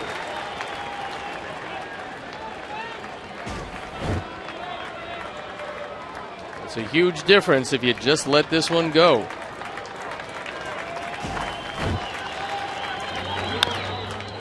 Chops that one foul over the Sox dugout. If Gavin can retire Timms, that would probably be it for him. Outfield about equidistant. Slightly to the left, infield way back. He gone. No, he got a piece of it.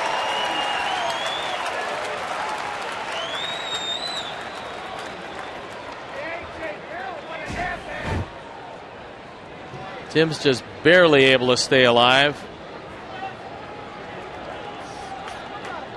That's a straight change. He just got a stitch. And there's a base hit in the center field.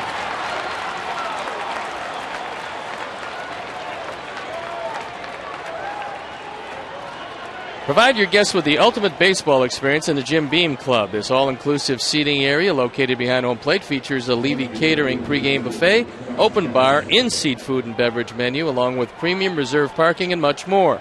For more information, call 312-674-1000 or visit whitesox.com/Jim Beam Club.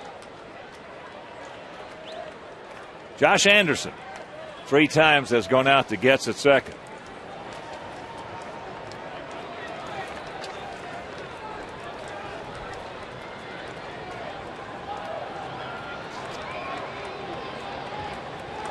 Don Cooper wanting to know if Thornton is ready, and the answer is most likely yes. And apparently, Ozzie at this point likes the matchup of Floyd against Anderson as opposed to Thornton against Ordonez. That's probably the alternative. Well, that Polanco is not a bad alternative either. Nope. According to where Timms winds up in this at bat.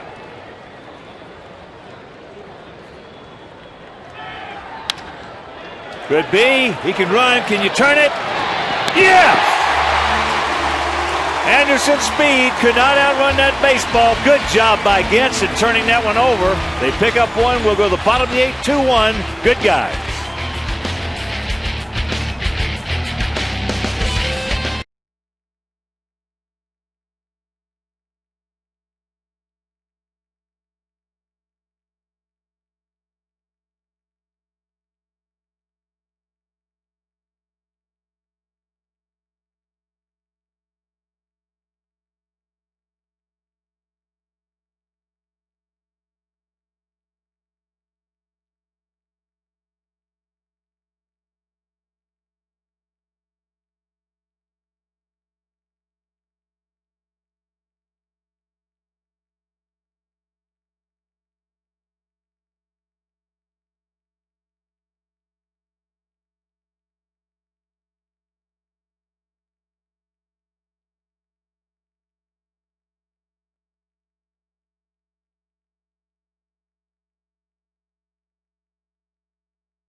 Stats.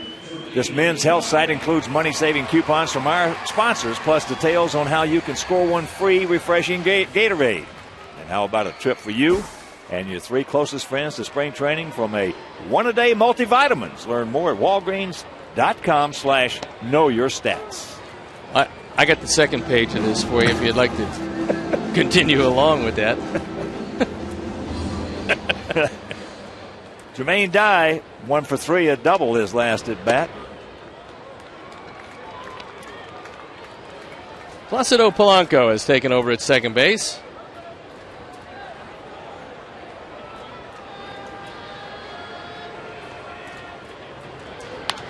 And that is out of play right side.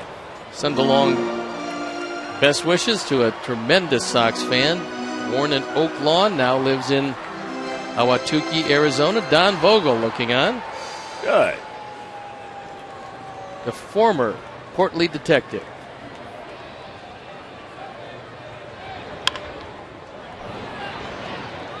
Ninja's got it.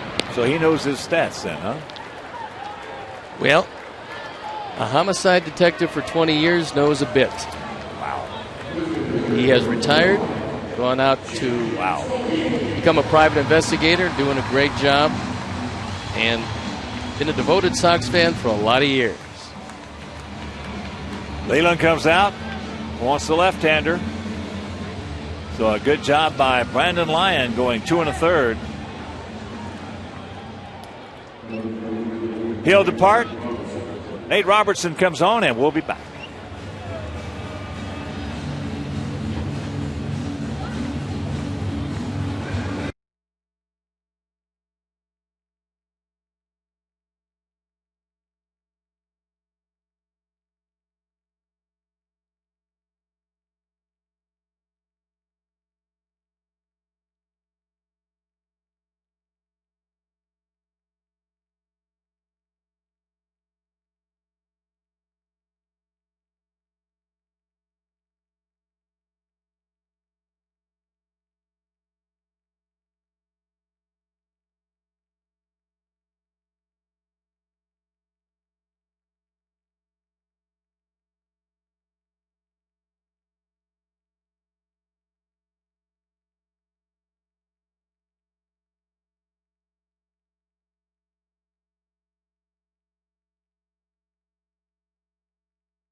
And you have got to hurry. And our Comcast high-def shot of the game is a quick 6-4-3, and that gets out of the 8th inning. Here's Big Jim Tome. He's 2 for 2. 2 RBIs, a homer, infield single, and a walk. Nate Robertson comes on to face him at 1-0, ERA 4.86, on for the 15th time. Tome's had pretty good success against Robertson. As he takes a breaking ball strike to even the count at 1. He's faced him 22 times, has 9 hits, 2 home runs.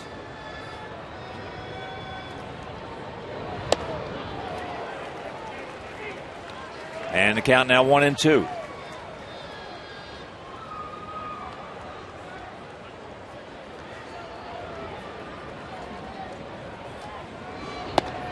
Close. Good check. Good eye. Bobby Jenks loosening up in the bullpen.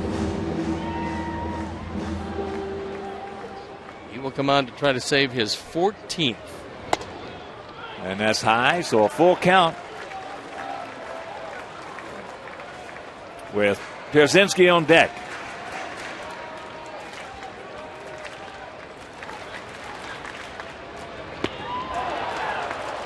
Two down. Follow your team on your iPhone and iPod Touch with MLB.com at Bat 2009, featuring play-by-play, video highlights, and live audio broadcasts. Visit WhiteSox.com and your iPhone or iPod Touch to purchase.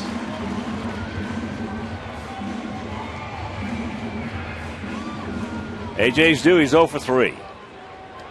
He is grounded to short, lined out to right, and hit into a 4-6 fielder's choice. That coming with the bases loaded back in the 5th inning.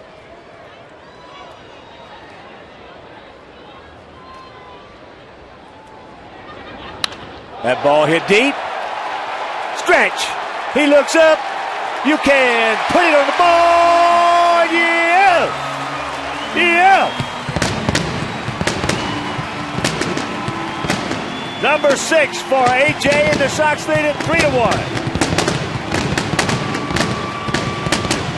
RBI 13 and another insurance run never hurts as Bobby Jenks gets ready to come in.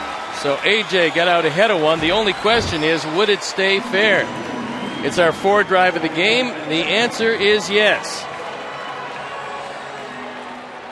He was due, as here is Gordon Beckham, who's 0 for 3. And, of course, with those 2 home runs by Tome and Pierzynski, the Alex Nellius family will donate $100 to White Sox charities for every Sox homer hit throughout the course of the season. There's number 63 and 64, so $6,400 donated by Alex Nellius in loving memory of Ursula.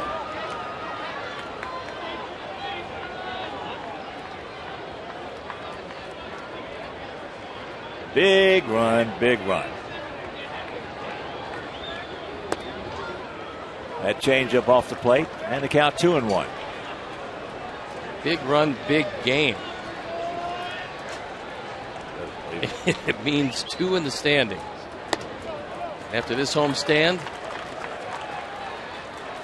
this one became critical, and still is. So AJ, pretty happy man. Well, Bobby Jenks got his work cut out for him. Gobbled by Inge. And nice play by Inge and Rayburn on a beautiful stretch by Ryan. They get him, and that'll retire the side. We'll go to the 9th. It is 3-1 White Sox.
Moving forward, the focus is on Jose Contreras. Jose returned from AAA Charlotte for Game 2 of Monday's doubleheader and threw one of the Sox best outings of the season. 8 innings, 1 hit, no runs. And with that, he earned a start on Saturday in Milwaukee. That is today's Toyota moving forward. Bobby Jenks comes into this one. Bobby 0-2, ERA 3.15, out for the 21st time, looking for save number 14. 20 innings, spanned 17, walked 5. Bobby had a side problem, but talked to Don Cooper. He said, had we been able to, he would have been available last night. So here he is today. Trying to wrap up another gem from Gavin Floyd, who the last 5 times out has been really strong. Wayne Wise checks in right field. And Bobby Jenks is trying to even up Gavin Floyd's record at 5-5. Terrific outing by the 26-year-old right-hander, Gavin Floyd. Here's Ryan Rayburn. He's 0 for 3 today. Takes first pitch strike. Floyd went 8 innings, gave up a run on 5 hits. The key, he didn't walk anyone, and he fanned 5.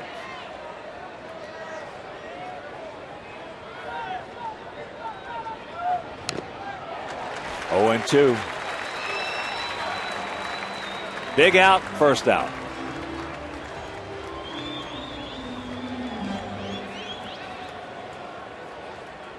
Three 6-0 for our Sox, 1-5-0 for their Tigers. It was Jenks, Tome, and Przinski back to back to back.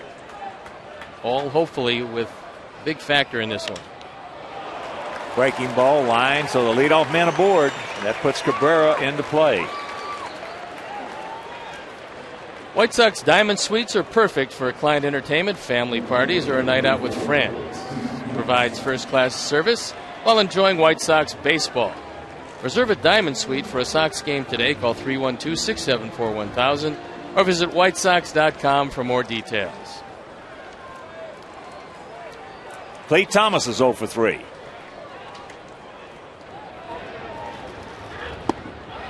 Big hack, no contact. You're just tuning in, a 2-hour, 55-minute rain delay.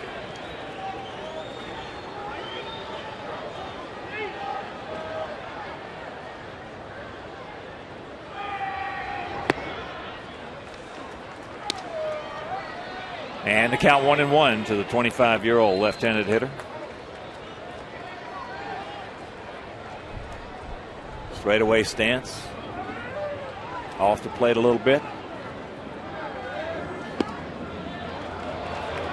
Turns that one over, runs it away, and the count at 2-1. Miguel Cabrera on deck.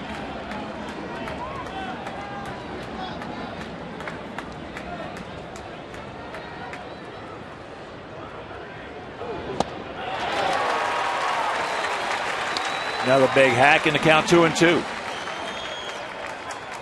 Nice one hopper right at Chris Getz would look real good right about now. You'd rather face Cabrera with nobody on in a situation with the game on the line.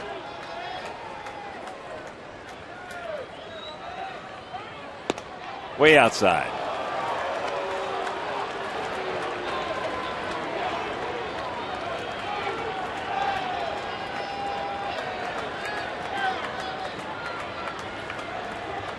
Big pitch right here.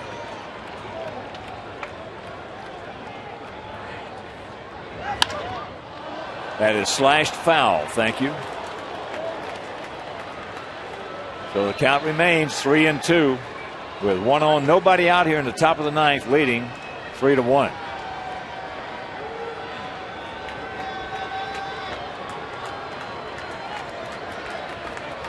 Outfield about equidistant. Slightly to the left. And once again the payoff pitch. He gone! Big out. Fastball wasn't overpowering, but it was in a good spot. It was 92. AJ wants it up. And with an uppercut swing, it was up just enough.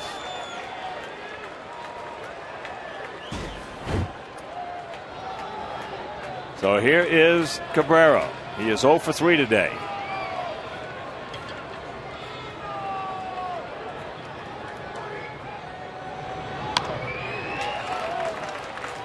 That ball came close to hitting him if he hadn't fouled it. That was the get off me ball swing. Because that ball was bearing inside on Cabrera. Take a look at this one. This is going right at him.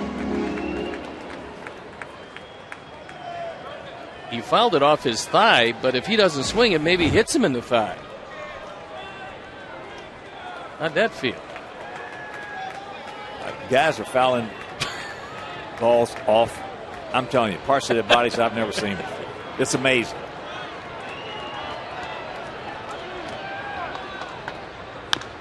As Cha foul on the count 0-2. Interesting defense because Burr is not normally a pull hitter. But you've got Beckham playing a no doubles defense on the line. You have Ramirez playing up the middle. Getz is playing up the middle.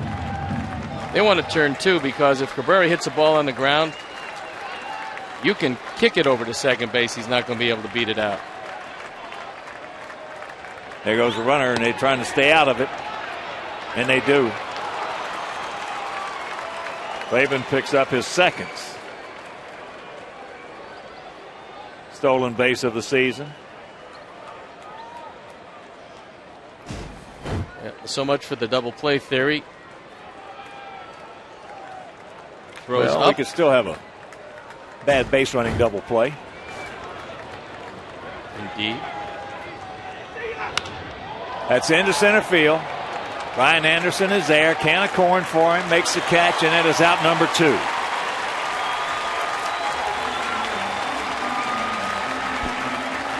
So that'll bring up Curtis Granderson, who is 2 for 3 today.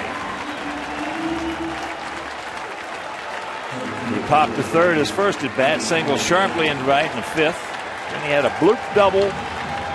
High, when I say bloop, a high pop-up double in short right field.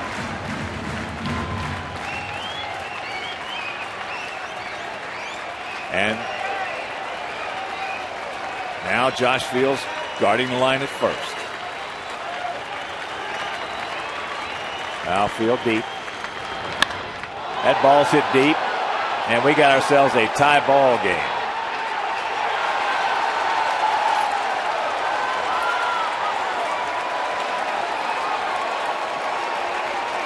Number 14 for Granderson, and it is 3-3.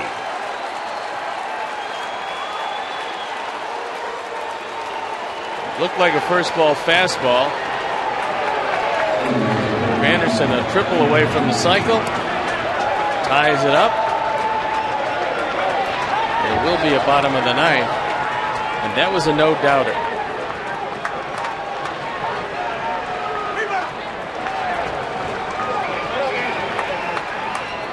Here's Brandon Inge. He is 0 for 3. It'll be the lower third of our order in the bottom of the 9th. Anderson, Getz, and Fields, the scheduled hitters. That fastball was down and out over the plate. A.J. wanted it a little bit higher and on the inner portion. Long gone. So Gavin Floyd, who pitched so well, will not get a victory. And the big thing right now, the most important thing, is we better win this ball game. That's a foul ball.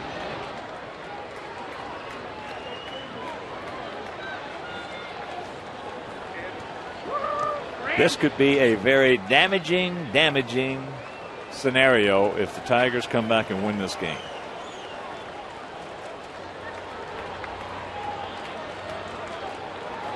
Well, Granderson has had quite a day. After popping out in the 2nd, he singled in the 5th, doubled in the 7th, and hit the 2-run game-tying home run here in the 9th with 2 outs.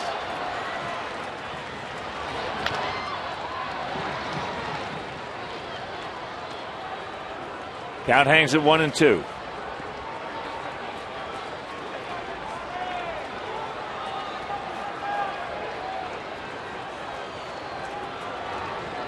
A 3-3 tie. Wow.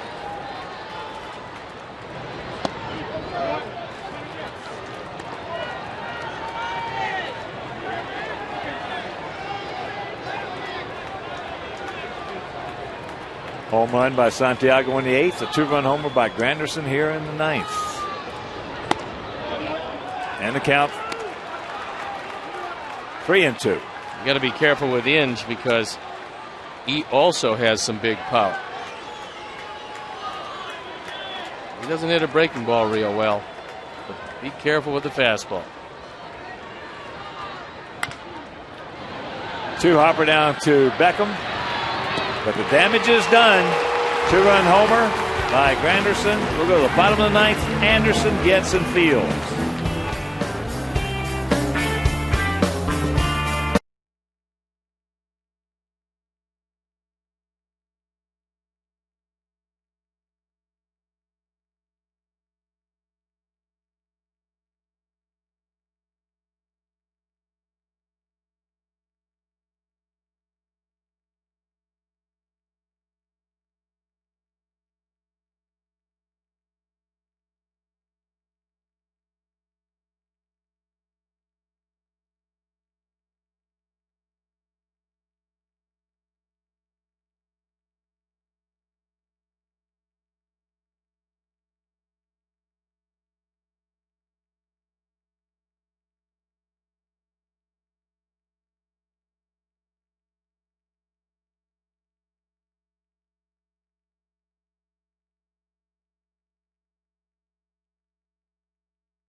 Anderson at the plate gets on deck as Brian is 1 for 3.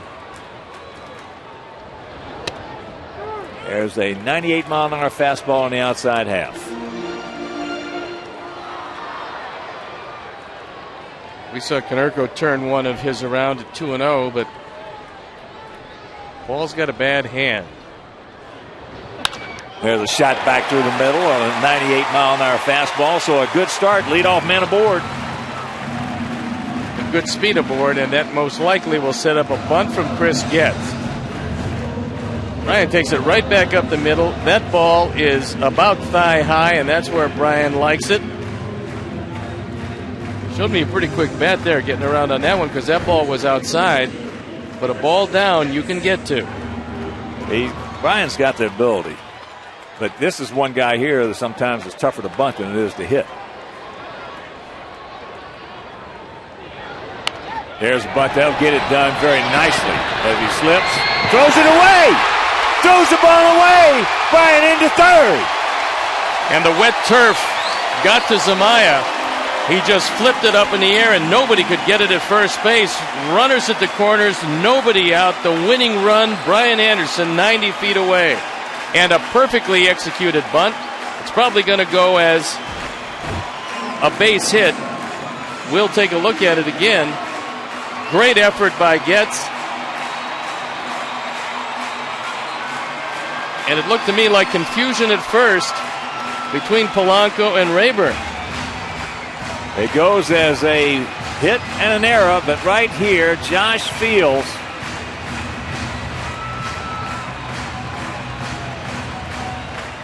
Brian sees what's developing now, the infield in, and here's Josh, who has walked twice and struck out. Breaking ball, no.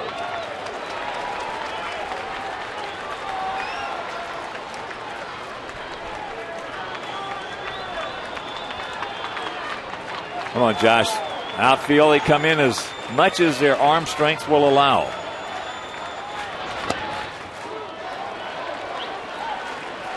Cousins said that caught the outside corner. So no error is given. It's got to be an error. It is a single, but you would think an error would be given. Got to be, allowing Anderson to get into third.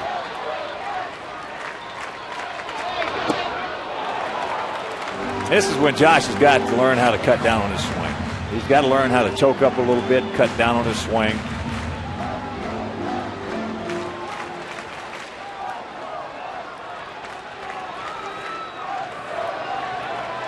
Now he chokes up a little bit.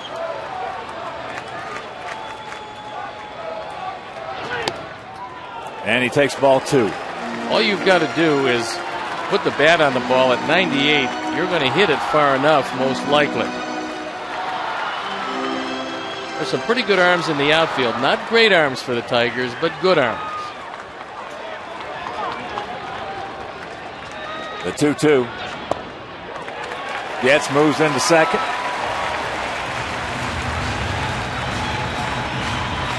And the only difference with Chris being at second is that they have to change a set of signs. That's why Laird went out there to talk with Zamaya. That will not be if you're scoring along with us a stolen base. That is indifference.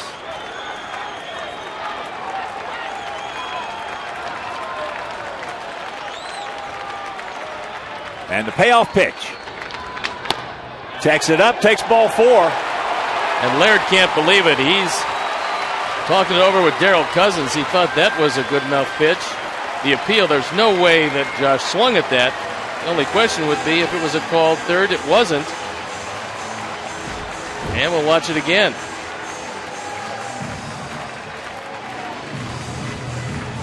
Well, from the side, I will tell you that it looks like he swung.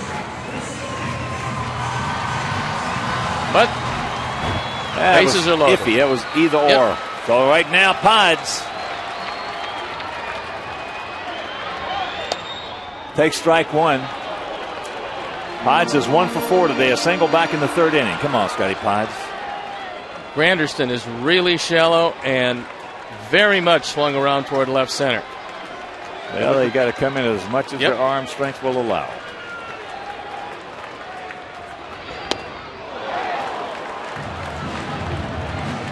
Ramirez on deck. So Pides is a big hitter right here.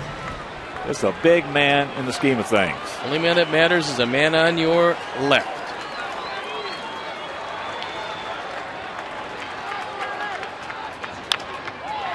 That's foul, and that's going to try to come back. And fortunately, that was ruled out of play. Brian Runge was right there. Credit him for some hustle. And Anderson wants fan interference, but he leaned into the stands. Now, Jim Leland's going to argue this. I thought it was a pretty good call. If that ball's in the field of play, you can make a case for fan interference. But Brian Runge is saying that that ball is in the stands. Well, that ball was in the first row. Yes. So, I mean, it's just that simple. The ball's in the first row. That is out of the field of play.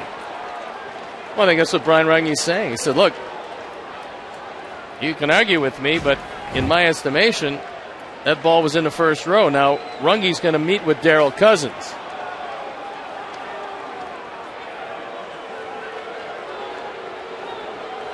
Fan reached up and caught it.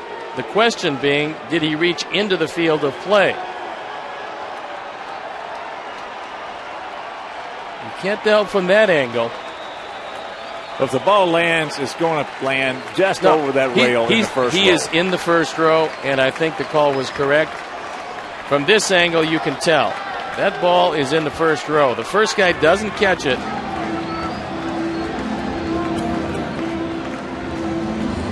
Now Pods is still in an 0-2 hole.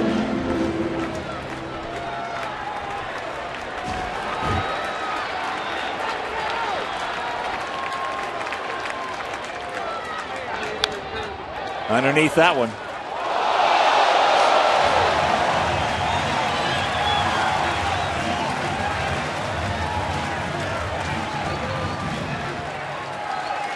Who's that, Chris that caught it? Looks like Chris Ranji caught it. Saving Bob Grimm a head burger. Come on, Scotty Pides. One time, buddy. Off-speed pitch. Good job just to get a piece of it.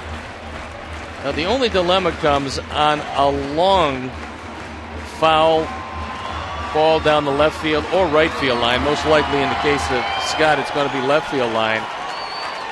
And whether you let it go or not. If you think you can throw him out, you catch it. If you don't, you don't. There's a base hit. This ball game is over. Yes. Yes.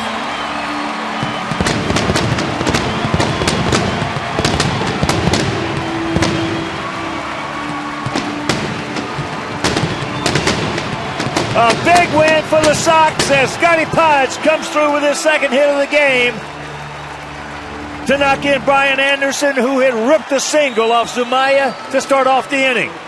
And believe me, this is a win Bobby Jenks didn't want to get. He was